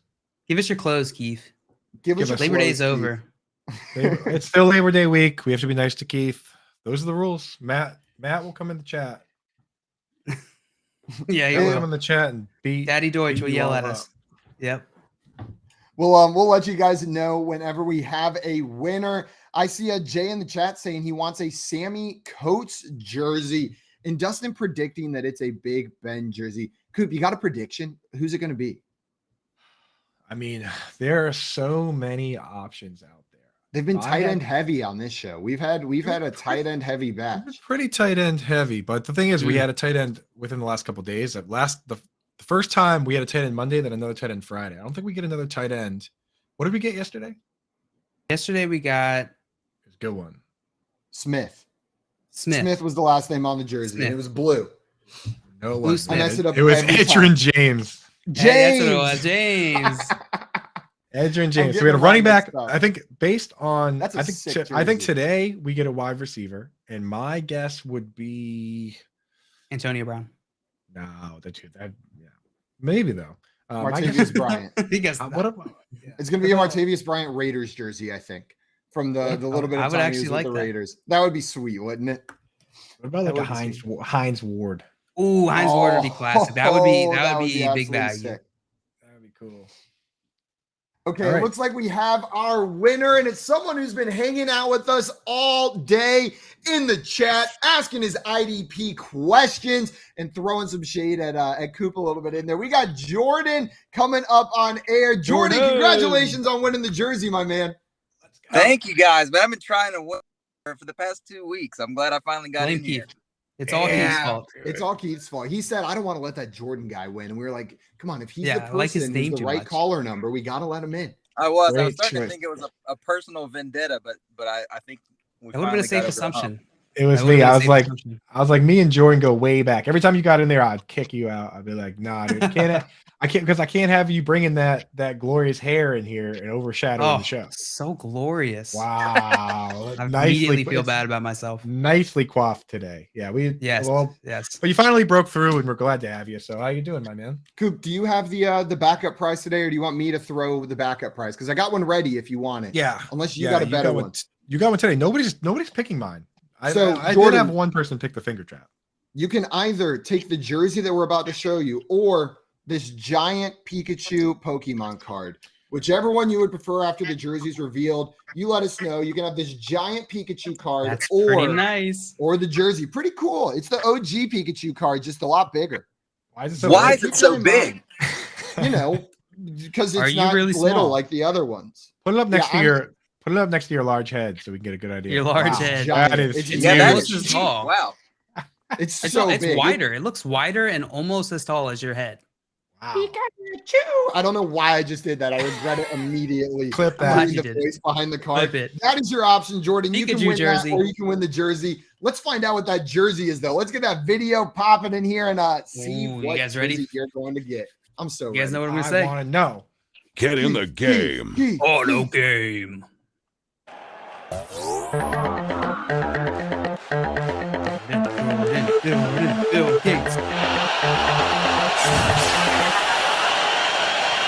Oh, but dude, it was a tight end, dude. It was a tight end, baby. Oh, who would have guessed? Congratulations, Jordan. Are you going to be keeping that jersey, or are you going to be taking the Pokemon card? It's one of the tougher decisions I've had to make. Tougher decision. I think I'm gonna go with the jersey. I think that card is gonna come in handy for you at some point in time. That is so thoughtful. With that option, so I'm gonna go with the jersey. People forget about Jay Novacek, dude, but that guy was like a stud, man. Like that guy. First of all, he won I'm like 80% sure you Googled him in between the jersey reveal and now.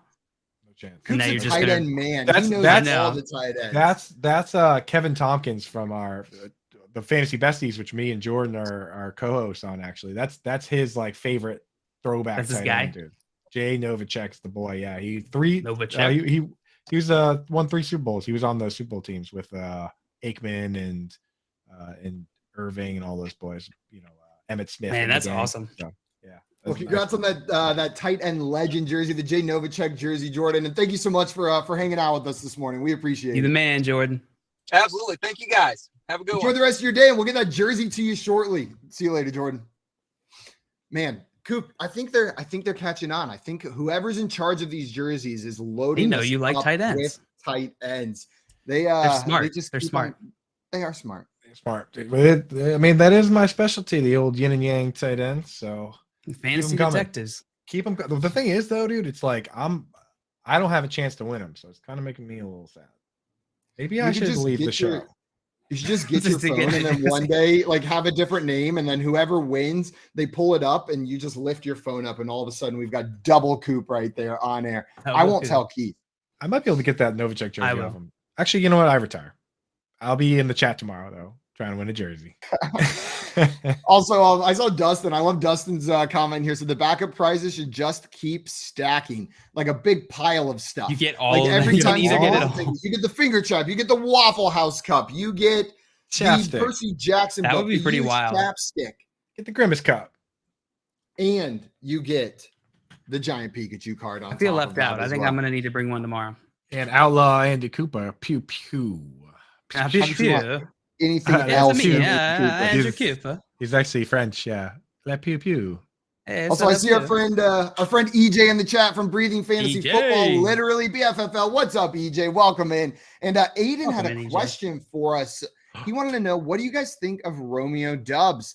I feel kind of just let the next couple weeks go by his target share, like just see what's going on with him at the beginning of the season and go from there. But we talked a little bit about this yesterday. Coop, I believe you were a little bit more in on the Dubs than Jalen and I were, if I remember correctly, right? Aiden's bringing the heat this morning. I got the cheat code for you guys, early wide receivers. Wide receivers. This is the cheat code. Most teams are going to have 3 wide receivers that are playing when you do three wide receiver sets. The thing is, virtually every team, even the Rams, at some point would bring in Johnny Munt, who is now with the Vikings. So the Vikings are going to be using Johnny Munt as the extra blocking tight end now. They bring in a fullback, they do something. And a wide receiver needs to come out of the game.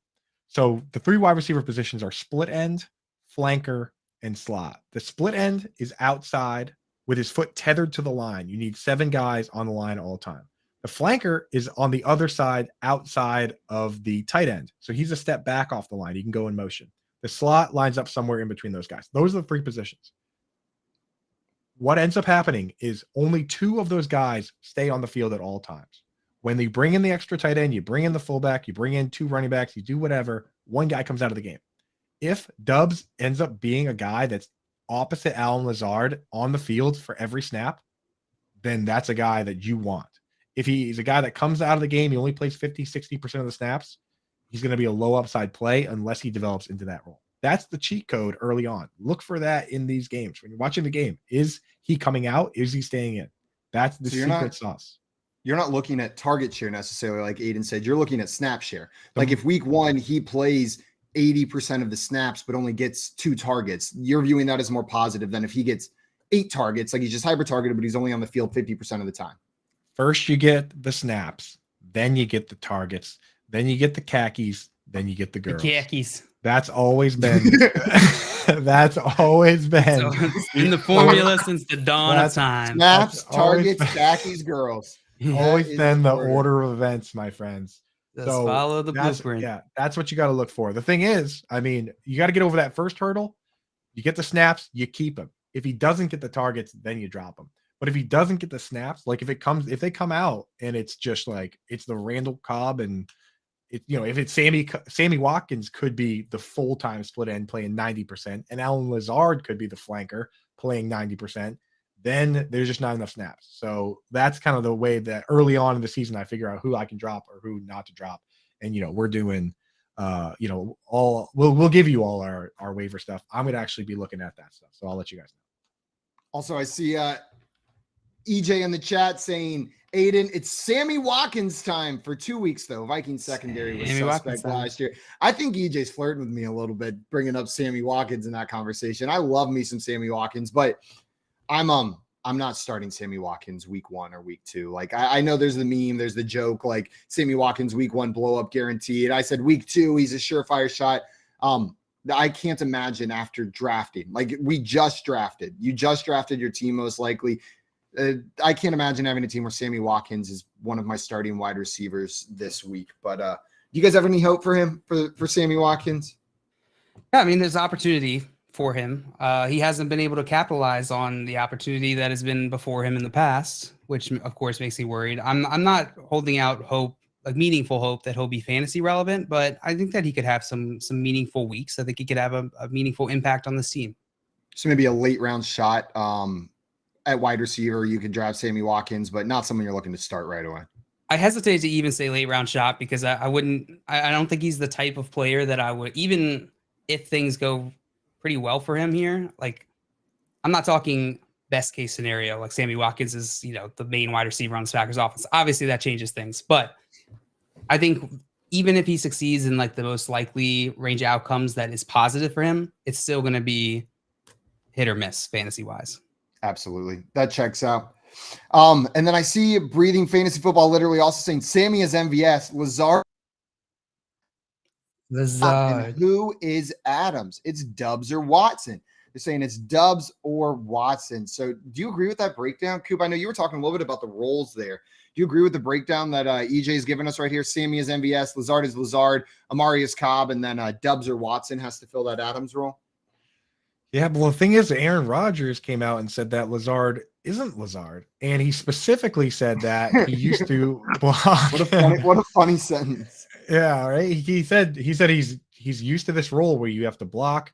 He's used to this role where he plays in line. He played 66 snaps in line last year, which is not insignificant when you consider that Mike Gesicki only played 90 snaps in line. You know what I mean? Like, if Mike Gesicki's a tight end, then Alan Lazard is like a half hybrid tight end. Aaron Rodgers came out and said that he's the wide receiver one now. The ball is going to be going somewhere. So if Aaron Rodgers tells us the role has changed, it's hard for us to say, oh, well, he's still just that, big slot guy that blocks and does a bunch of weird stuff, So I don't know necessarily if that's the case. I think that Dubs has exciting upside because of the unknown. That's what I will say. Yeah. So if I drafted him, I'm keeping him through this week, no matter what. Absolutely. Joining us right now, we've got our friend Alex, aka Peaked in High School, coming on air. He is the creator of the trade value charts. He posts them on his Twitter that you can find at peakedinhs_FF. If you want to be looking at these while we're talking through them. Alex, thank you so much for joining us here today, my man. No, it's great to hop on and spend some time with you guys in the morning. I'm used to it in the afternoons, but need a little bit more of a fix. Yes, dude. We're gonna get him a Grimace cup a little bit earlier now. Alex, I'll send you my address. I'll send it to anyone. Yeah. All you got to do is ask. Or don't ask. I'll still send it. We'll put Alex's address in the chat if you guys want to start sending him things. So that's what we're doing. Alex, for the people. Oh, sorry. Go ahead, Coop. I was like, should we just get this out of the way right away? Alex, are you team Grimace or are you team Oven Mitt? Yeah, we need to know. Oh man, I don't know if I can take a stance. Who wins in the fight? Right in the middle. What's in the middle? Ronald McDonald? You think it would just be a fair fight? Wendy? Yeah. Wendy herself is right in the middle. He thinks it goes to the decision. I mentioned while you were coming on that you create the trade value charts. Maybe there's some people listening on here that aren't aware of what those are, what those do. Do you want to give us a breakdown of like what you're creating with those, what value they provide? And then I wanted to jump into the ones that you just released this morning. Talk a little about the players that moved a lot going into week one. Yeah, sure. So maybe 5 or 6 years ago now, I was lurking on Reddit, as one tends to do, and I saw some people posting trade value charts, and I wanted to just make my own version because I didn't love the ones I saw. So that's what I did because I'm an engineer and I like to over-engineer problems. So I built a model. Classic. It takes inputs, aggregates, and makes an output, right? And from there, it kind of just spun off to different formats, different graphical representations of data of what a player is worth in a trade. Because I mean, trading makes fantasy fun, right? We all agree. That's a slogan that we've heard once or twice, right? Once or twice. So I wanted to help people trade. So that's what I did. So trade value charts are very simple. We're looking at 1-for-1 positional trades. You're going to trade a running back for a wide receiver. That's what they're great at. They kind of just give you an idea of what a player is just intrinsically worth in terms of other players. The way I built mine is wide receivers in terms of a running back, tight ends in terms of a running back. That's the backbone of every one of my models is the running back position. And then all of them are in terms of each other. So that's where it starts. And then you can kind of break out from there and just look for good, reasonable trades, see if they're fair, help your league mates. I drop it in a chat, my league chat. They don't know that I'm the one making it, but I'll drop it in there. Now that my face is on it, they might figure it out. This is the first year. They might catch on. We'll see. Yeah. No one has yet. Yeah. Who's this guy? Oh, a lot of people don't know. When Simon and I were starting out in this industry, we were focused on trading. So we were building a platform for trade negotiation, and we met Alex through those subreddits. Talking trade. So I don't know that there's anyone I've talked to more about trade theory, the psychology behind trades, the math behind trades than you, Alex. And these trade value charts are a fantastic resource if you haven't used them yet. Yeah, and you can find them on Alex's Twitter at peaked_FF. He's also got a Patreon where you get a little more juice over there. There's a little bit more that comes out. You get them a little bit earlier. So it is like the one Patreon. Whenever I get poor, which happens from time to time, I cut all my subscriptions, but there's one that survives, and it is the Peaked in High School trade charts on Patreon. That one is like non-negotiable, is that Patreon tier. Alex, I was looking at the charts that you just released this morning, saw that you put some of these out. And one of the bigger surprises for me, I saw DeAndre Swift was one of the bigger fallers near the top right there. Looks like his value took a big hit since the end of the preseason. -8? Now. -8. Yeah, I saw that too. Do you have any insight onto what could be causing that? Someone said that there was an offensive line injury for them. Did anyone? I didn't hear anything about that, so I wasn't sure. To be honest, I really don't know. So part of the issue is that he's pretty close to the top. Sorry, I'm looking at it on my phone because I don't have it open because I'm a hacking fraud. Yeah, you're good. I'm a hacking fraud.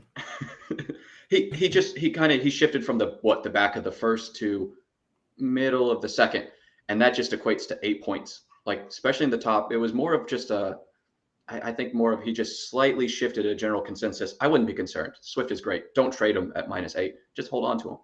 Maybe it's a correction too. Yeah, he has been sliding. And yeah, you're right. It's like their guard got hurt. Okay, then so it's probably a combination of both. He's slided slightly, and to be honest, I like where he is now. Like especially on the PPR one. Like, I mean, who would you want, Jamar Chase or Swift? Like, who did you draft in your draft, Jamar Chase or Swift? I would take Chase. Just how I like to build my teams usually, though. But it's close. It depends on definitely depends on the first 2 rounds, but in PPR, those guys are close for sure. Yeah, and then I look at the next running backs, like DeAndre Swift or Derrick Henry or Saquon Barkley. I'm wanting DeAndre Swift over all of those guys. But then you go ahead of them, man, I see Najee Harris sitting there. That's probably the only running back ahead of him that I would take DeAndre Swift over. Like I would take DeAndre Swift over Najee Harris, but Joe Mixon, Dalvin Cook, Eckler, Taylor, McCaffrey, all clearly ahead of him. I think you're right. Whoever said it's probably a little bit of a correction, I think is 100% correct. They're probably a little bit just correcting the excitement that got thrown his way. It is still a running back on the Lions, no matter how excited we are for him. Yeah. I mean, did Hard Knocks end? Was it the anti-Hard Knocks unbump? Like when is it over? Maybe it's really that. Hard Knocks hype. What have you done for me lately? Yeah. That is interesting. But I've seen him. He's slid pretty hard. I got him in the mid-second of the FFPC main event. So $2,000 buy-in. He slid at 1 QB league too, and he slid all the way to the mid-second. I started Chase in the first round at 106, and I got Swift in the second round on the same team. Did you just take your pants off? Like at that point, you're just like, "This is it. This is done." You have to. I don't know if you were here for the very beginning of the show, but that's kind of how the whole neighbor Ween thing happened. I haven't had pants on since then. Yeah. Pretty excited about it. Are there any names on this chart, Alex, that kind of jump out to you as obvious trade targets as we're heading into week 1? Like whenever you're coming through this and you see players rising and falling, like is there anyone, I know it's early in the season, but where you're like, this is a guy that's just being undervalued right now. He's someone we should be going after. Some that kind of jump out to me. I'm going to look at some of the wide receivers usually as being kind of undervalued because I usually draft running back heavy. So I just start to look. I think Waddle's interesting. He's down there a little lower. Like I would put Waddle over Allen Robinson. Is that just me? Am I crazy? No, I'd put Waddle over Allen Robinson as well. Yeah. PPR. Full PPR. Absolutely. Yeah, and I'm just a DK Metcalf truther, apparently. I have him, I think, in every league. Do people forget he's just like really good at football and fast? And like, have you seen him without a shirt? Like big and strong. Yeah. It's incredible. Yeah, that's a DK.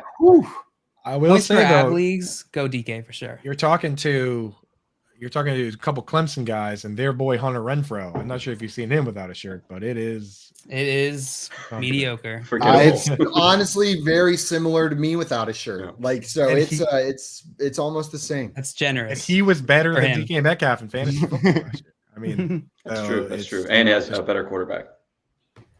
What I think is pretty interesting here is we see, like you guys mentioned, Waddle fell 4.5 points here in this, and it looks, I'm guessing, a tier because he's at the top of tier 6 now in PPR. Yeah. So I'm guessing he dropped from tier 5 to tier 6, and then AJ Brown as well dropped down 5 trade value points.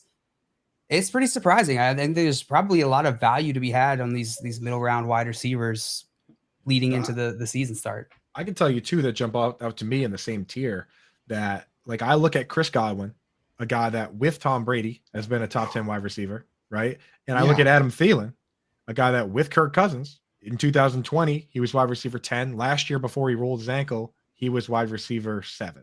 So like I look at those guys and I'm like, what exactly has changed? Right.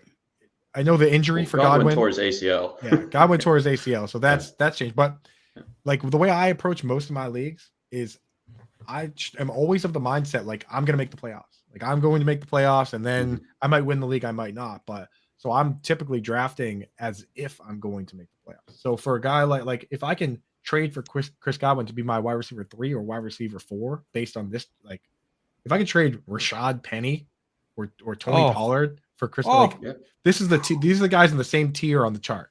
Tony Pollard, Rashad Penny, Ramondre Stevenson, Kareem Hunt, Cordell Patterson, Damian Harris. Like if I can take my running back 3 and trade him for an Adam Thielen, I think I'm interested. Would you do it with CEH? A little bit above him valued. Would you trade CEH straight up for Chris Godwin or Adam Thielen?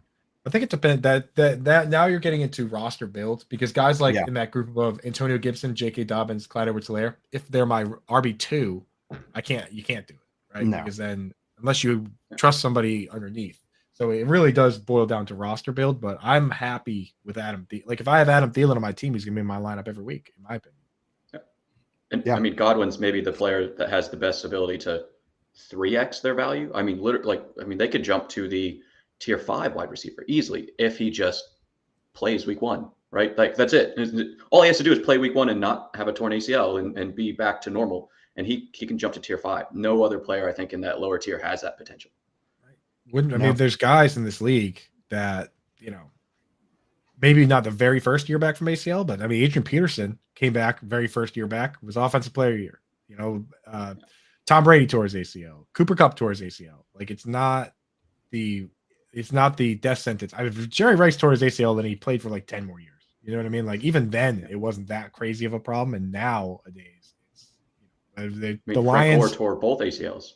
Frank Gore tore both his ACLs. They thought he was going to have a short career because of that. How did that projection go? Not very well, right? Like Jameson Williams tore his ACL, and then they drafted him in the first round. They traded up and drafted him in the first round. Jeffrey Simmons tore his ACL in February, and the Titans took him in the first round. So we live in the future now medically. They can fix this stuff. It is the future. It's okay. Also, we had a question in here from our friend Eric Alex. He wants to know, so you talked a little bit about the inputs, but what causes players to move up or down on the sheet from like a mechanical perspective? Like what's causing these rises or falls? I mean, really, it's I use expert consensus rankings as the seed value. So instead of using just one or my own, because I wouldn't consider myself really an expert in ranking, I use an aggregate. So if that changes, you haven't seen my ranks.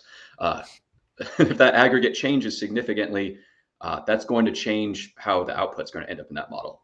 Or if the offenses change a little bit, or if positional scarcity changes. Let's say all on the same day, week 1, 10 running backs tear their ACL, heaven forbid it doesn't happen. Then the running back value in terms of the wide receiver, tight end, and quarterback all changes. So that's interesting. That's interesting that it takes scarcity into account.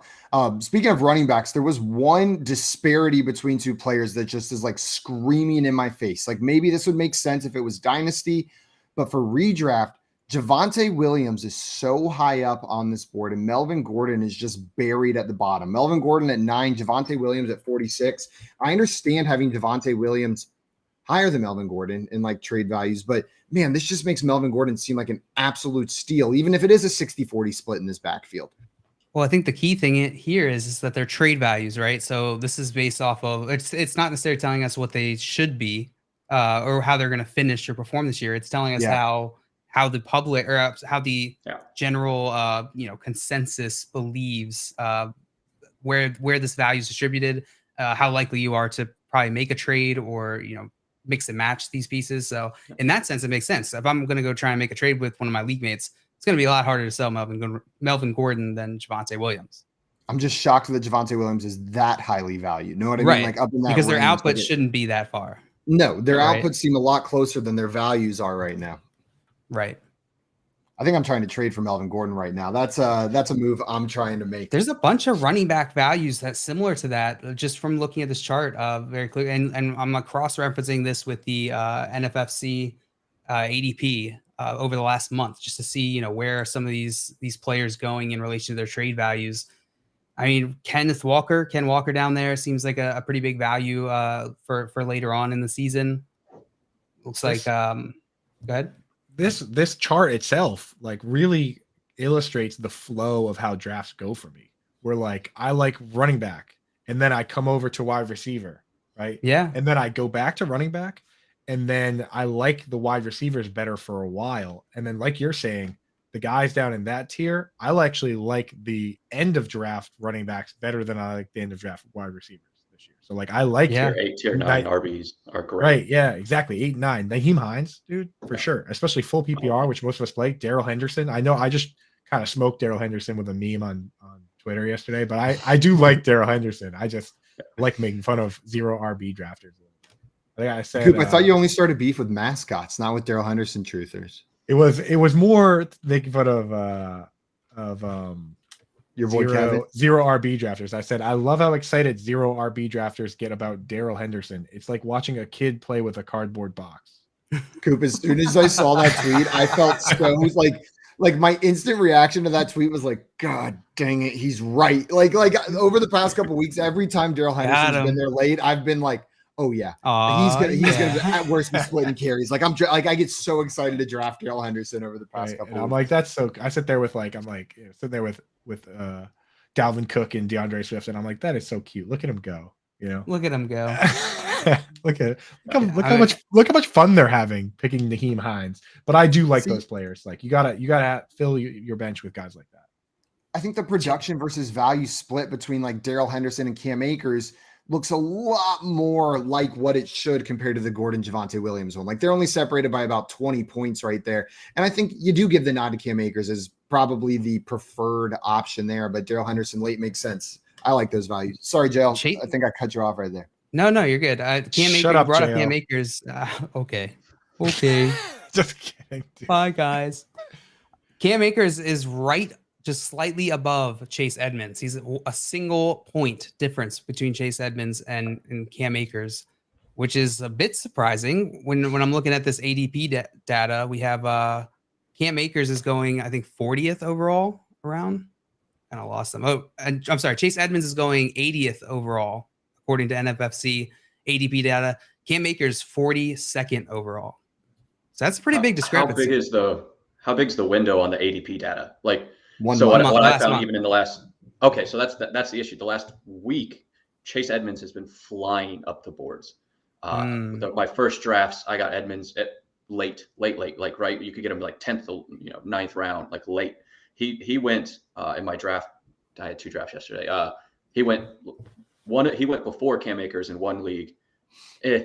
Whatever. But and then the other one, they were within 3 picks of each other. He is flying up the board. So that's part of it. You have to use a smaller data set to capture that. Yeah, and I've seen that with so I actually rebuilt how I calculate the trade value charts slightly differently, where I have a back-end data sheet that keeps track of all of them now a little bit easier, so I can look at trends more, which you guys don't get to see. Sorry, but I have it and I've been watching it.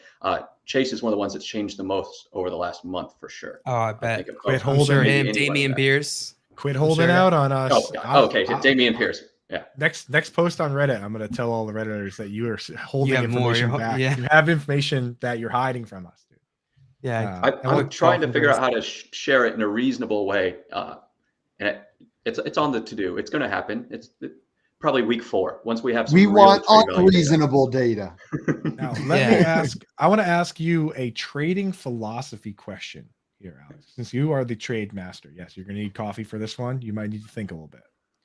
So, in your experience, and I know it's kind of hard to quantify, so this might end up being more of a what's your personal preference.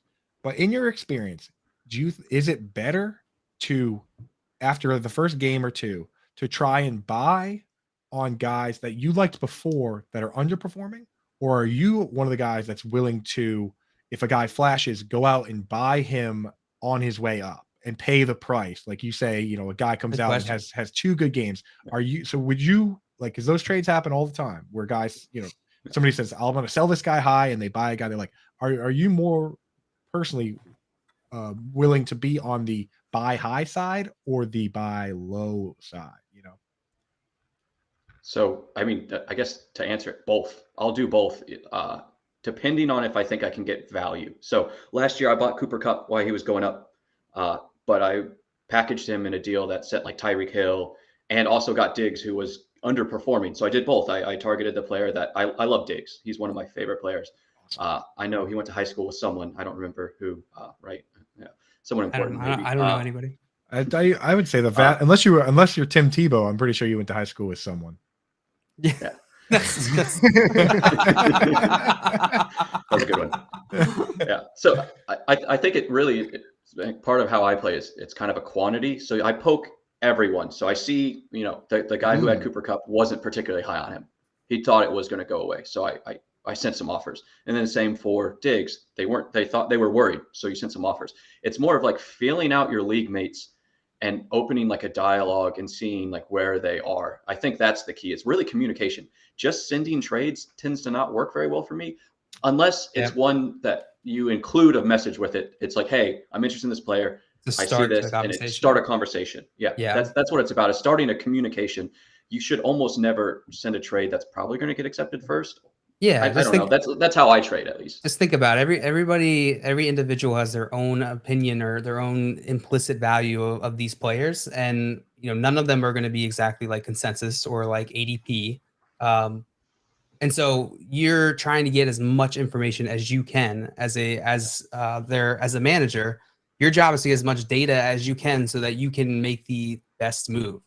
And so for that, I think exactly what you said, Alex. Just sending a trade offer gives you a yes or no, right? That's like one tiny data point, yes or no. They didn't like this, they did like this. You don't know why. You don't know which, you know, maybe there was a variation of that trade that would have worked. And so by talking to your league mates, you can actually probe and see like, okay, which of these players is there a discrepancy on? Yeah. I think that's the key, is looking for those market inefficiencies that you think you are higher than the market or your co-manager, or not co-managers, the other people. Your league mates. Yeah. You know what my favorite move has been as of late in leagues with Fab is to just allow for trading for Fab, is just to throw $5 on every trade. Like early in the season, like I'll come to an agreement on a trade, and in my mind I'll be like, this is accepted, and I'll be like, man, can you just, you know, throw a little Fab on there to even it out? Because like you get like, if you say your league is Fab and it's before week 1, so today you go out and do that, and everyone has 100 Fab except for one guy now has 95 and you have 105. If there's a guy out there week 1 that's just the biggest waiver pickup, he's yours, right? Because you have slightly more Fab than everyone else.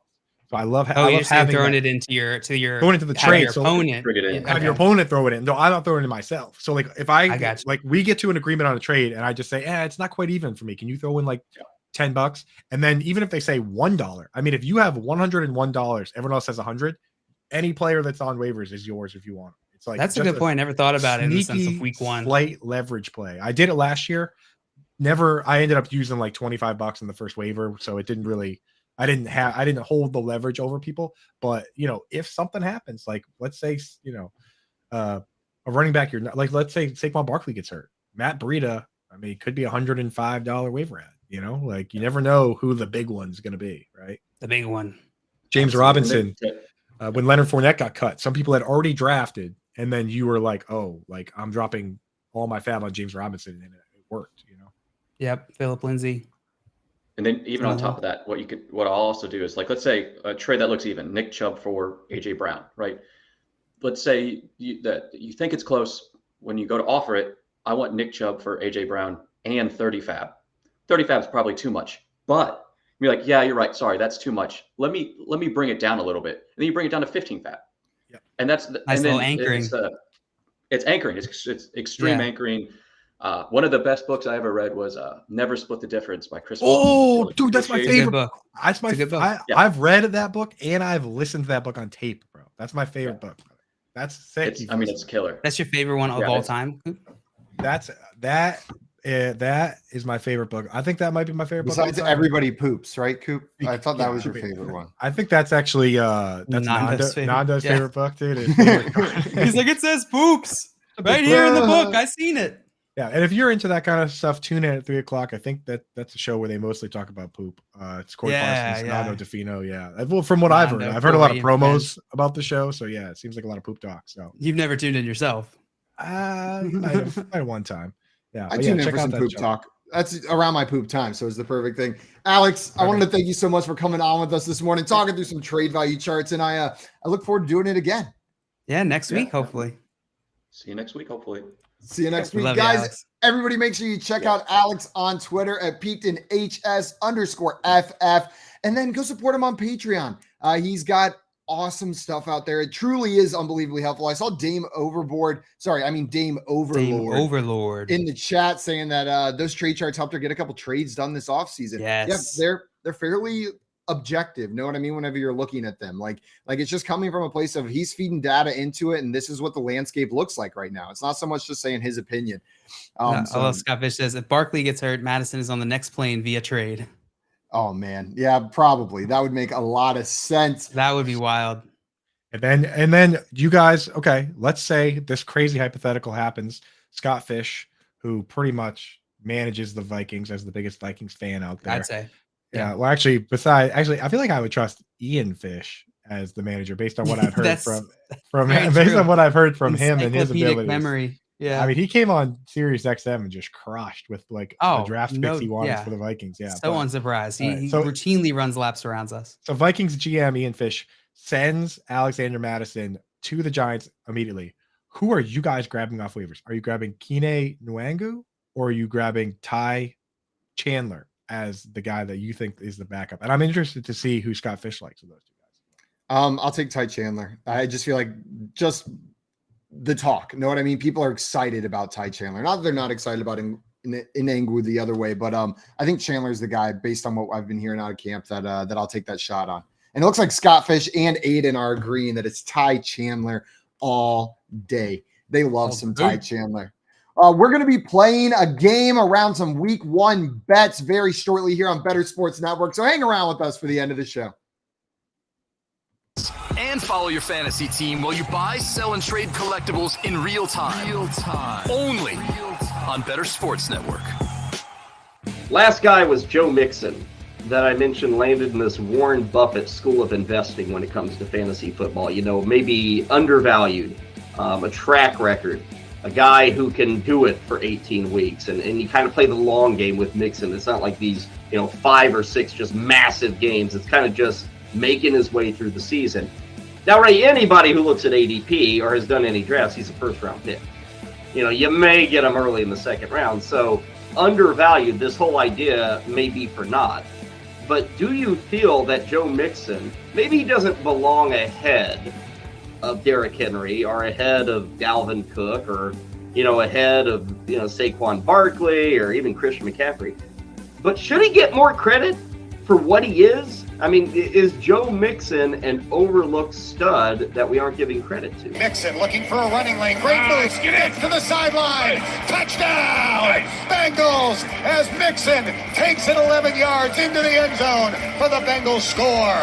Great job by Mixon to get away from Troy Hill, who is in position, unblocked to make the tackle. Joe made a jump cut to the left and took it in for the Bengals score. Call, chat, and enter contests in real time. It's Sports Talk 3.0 with Better Sports Network. I would take Joe Mixon ahead of every name you listed. I'm not taking McCaffrey. I'm not taking Henry, Dalvin Cook. I'm not taking those guys ahead of him. Last year, if you look at Mixon, he was 3rd in the league in touches. He was 8th in the league in yards from scrimmage. He scored a touchdown a game, and I don't think that the offense is going to be appreciably different this year in Cincinnati.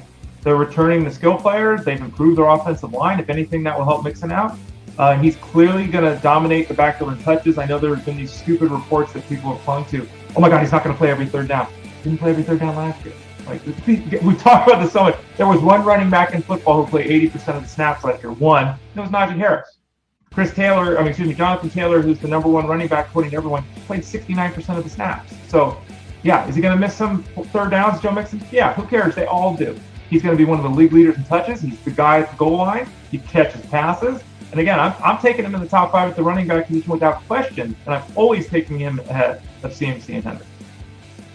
Value investing. It's worked for Warren Buffett. We'll see if it works for fantasy players this year. Again, Joe Mixon on that list. Call, chat, enter contests in real time. It's Sports Talk 3.0 with Better Sports Network.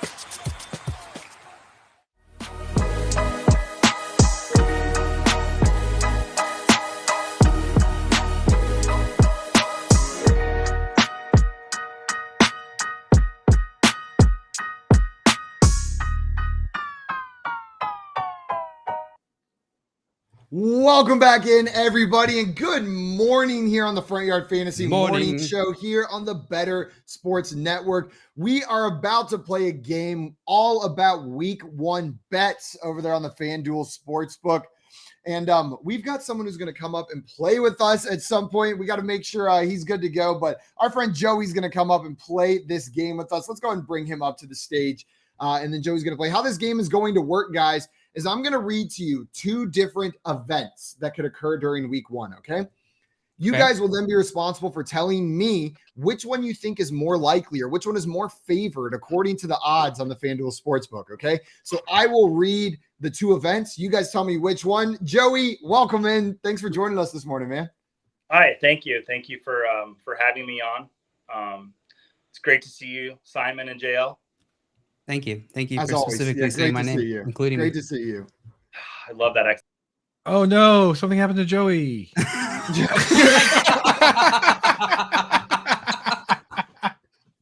Oh, Joey, I think you got a bad connection, dude.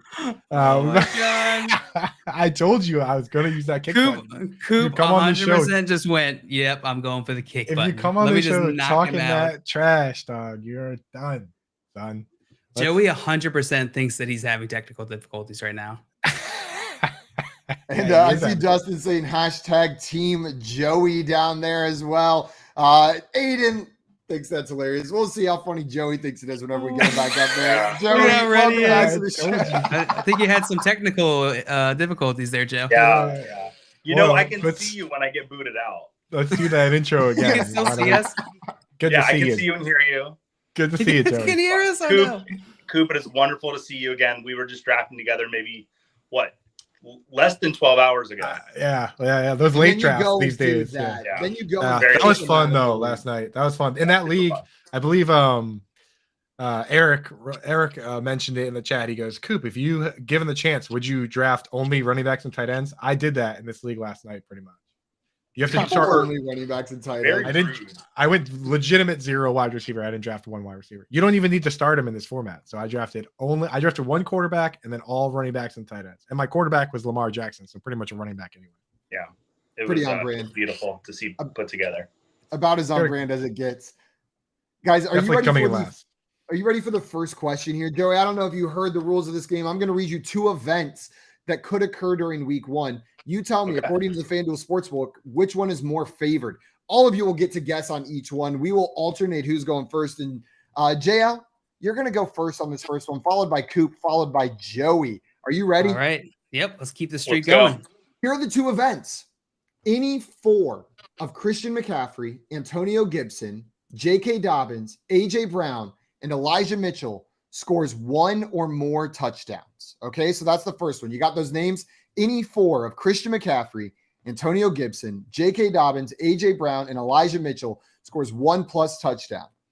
The other event is Jalen Hurts to have 75+ rushing yards and score 1+ rushing touchdown. JL, which of these is more likely to happen according to the odds on the FanDuel Sportsbook in Week 1? Can you repeat the second one? Yes, Jalen Hurts to have 75+ rushing yards and score 1+ rushing touchdown. And score 1+ touching rush down. Oh God, it sounds like a song, like really fun. Rush down. Like I don't know what it is, but that's like from a musical.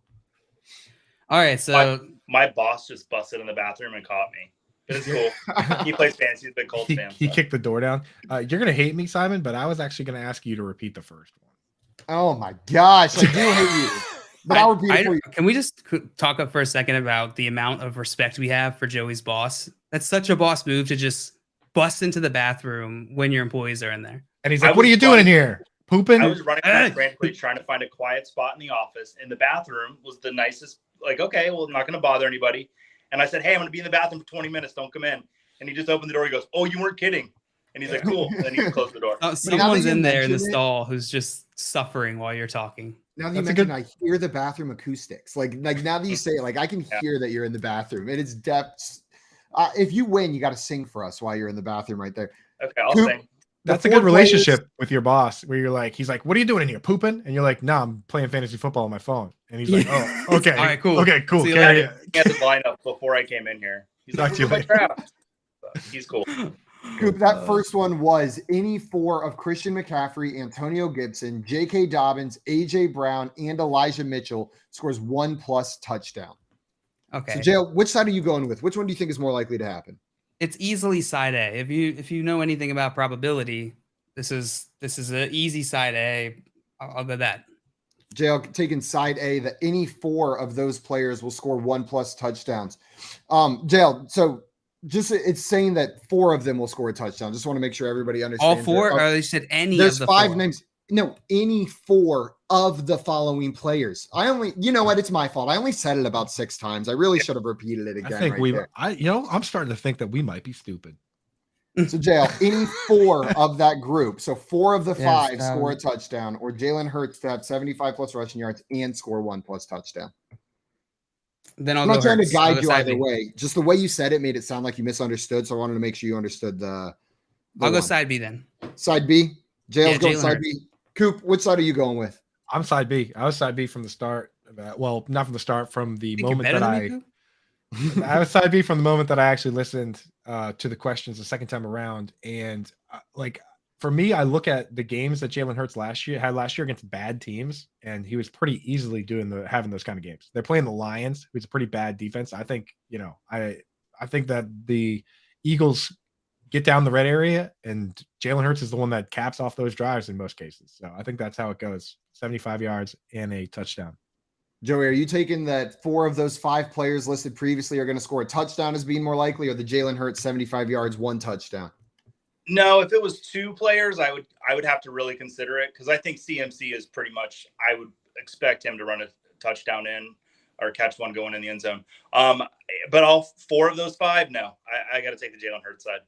Unanimous on the Hurts side. Everyone in the chat, if you want to play along, throw your guesses in there. Well, the Jalen Hurts to have 75+ rushing yards and score 1+ rushing touchdown is set at plus 350 for week 1. So that is set at plus 350. The other one, that any 4 of those 5 players will score 1+ touchdown. So 4 of those 5 is set at plus 270. It is considered the more likely option. Side A was the correct answer there. Interesting. That's a tough I think you might have touched on something that Christian McCaffrey might be the piece there. Like, really, it's closer to any 3 and Christian McCaffrey. That's such a tough bet, dude. McCaffrey wasn't really scoring last year, though, when he was healthy. Yeah, even that's true. I mean, you mentioned he was the RB1 in a week without scoring a touchdown. That's wild. That doesn't happen very often. Interesting bet. And I see Scott Fish in there saying start, sits, and salutations in stalls. Installs. Oh, hi. I see it on Joey's face right there. I knew it was coming. I was waiting for it. I saw it in your face that you were prepping to let it out. I learned I can't give it away too often because it loses its luster. So, but I don't know why Scott Fish is so nice. Lesson in college, but Joey. one day maybe I'll find out. I don't know. He's nice most of the time, unless you're in an elevator with him. Then I feel like Mean Scott comes out in the elevator. I think Mean Scott's the best one. Yeah, that's real Scott. We're going to move on to our next question. Coop, you're going to answer first on this one. And this one's a little bit fun. My question for you is, which one of these is considered more likely according to the odds on FanDuel Sportsbook? Jonathan Taylor to have 150+ rushing and receiving yards, or either Jamar Chase or T. Higgins to have 125+ receiving yards? So we've got either the Jamar Chase or T. Higgins to hit 125 receiving yards, or Jonathan Taylor to have 150 plus rushing and receiving yards combined? Which one of these is more likely? Jeez. So these are definitely going to be at least plus 250. I feel like I'm going to take the wide receivers because you get 2 of them, and you just need one of them to hit 125, right? Right. Yeah. Just one of them has to hit that 125 mark. And they're playing the Steelers. They're favored by 6.5 points. Jonathan Taylor, honestly, he's not the pass catching threat that folks think he is. He got fewer targets than Nyheim Hines last year. He had the same number of targets in the full season that Christian McCaffrey had in about 6 games. So I think the odds are better that one of those pass catchers surpasses that mark than for him to have 150 yards. 150 is a lot. I mean, it's like you could have 80 rushing, you could have 110 rushing yards, and you still need 40 pass catching yards as a back. Is pretty decent number. Coop taking the T. Higgins and Jamar Chase side. Joey, what do you think? Which side are you taking here? Which one's more likely? Yeah, one thing that I think you're going to see it happen a lot is Nyheim Hines is going to get some more of that passing downs work, because I do think the Colts are built for the playoffs in that division. So you want to save Jonathan Taylor up. So I'm actually going to take the receivers because the 150 total throws me off, and Higgins or Chase easily capable of going for 125 apiece. So I'm taking the receivers as well. We got double on the receivers. JL, last time everybody went on the same side and everybody was wrong. Is this the redemption for all 3 of you, or are you going on the other side with Jonathan Taylor, seeing if you can beat both of these guys out? Here's the thing: Jonathan Taylor is on the Indianapolis Colts. That's true. And they're playing the Houston Texans this weekend. You would think maybe that is a positive for Jonathan Taylor. Like, you could make an argument game script is going to be in Jonathan Taylor's favor. I think the Colts have an easy time beating the Houston Texans this weekend. I think that they don't need to use Jonathan Taylor so much that he's going to be getting 150 yards unless he breaks off a big one. I heard it, and I went with it anyway. I could break off. I know, yeah. You're in the bathroom, so it's the perfect spot to break off the big one. But yeah, I'm not gonna bet on that. I'm gonna take the receivers as well. So sweep, let's go. The receivers, another sweep. Everybody agreeing here on the show. So the receivers odds to have 125 plus receiving yards, Jamar Chase or T. Higgins, was set at plus 250. Coop, you were spot on whenever you were setting the line right there during your guess. Jonathan Taylor to have 150 plus rushing and receiving yards is set at plus 300. So all 3 of you guys are correct. That's going to be 1 point for everybody there. And we probably got time for one more. What do you think? I think we can fit one more in there. Yeah. This is a fun one. I'm sorry. Go ahead, Joey. What's up? Coop and I get this wrong. Is this JL's first win on the show? If he gets it right and you guys get it wrong, this is. Why would you say that? JL's in any game on the show? Are you trying to jinx me? Is that true? I haven't won a single game on this show. I won on our game show, of course. Yeah. I've never won on your game show. It's like reverse. It's a reverse Uno. I mean, yeah, we did it every day for 2 years. Jay, a lot of shots on goal. Jay did say in the chat that he had me do poll perception over and over and over and over, so I'd be ready for this show. So. Yes, it's all prep. It makes sense.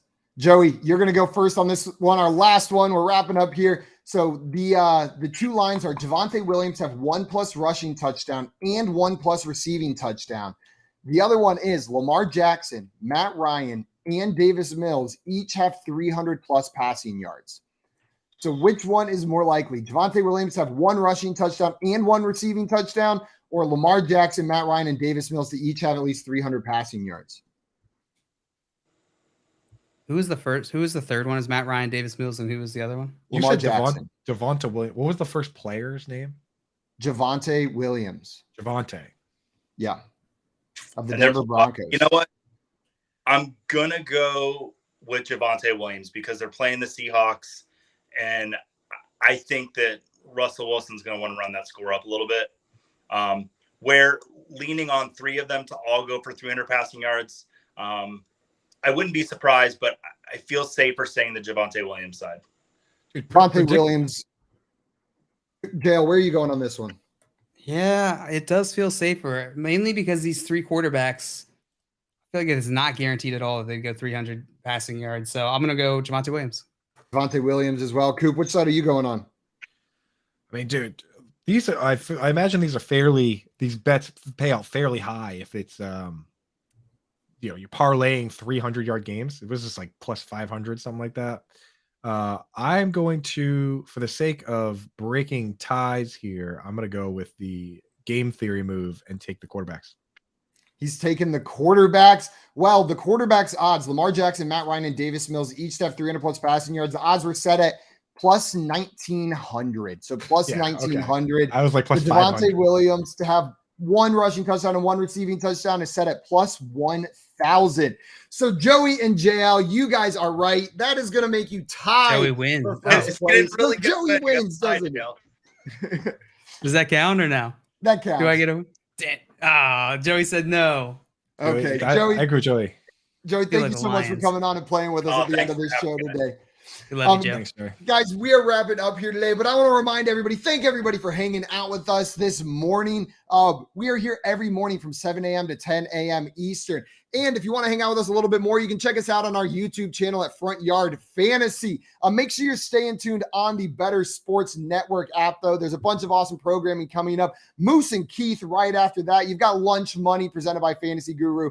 And then you've got Corey Nando and Friends presented by the Mayo Media Network coming up after that. A whole day of awesome football programming. We'll see you guys tomorrow, though. Thanks so much for hanging out. We love you. Bye.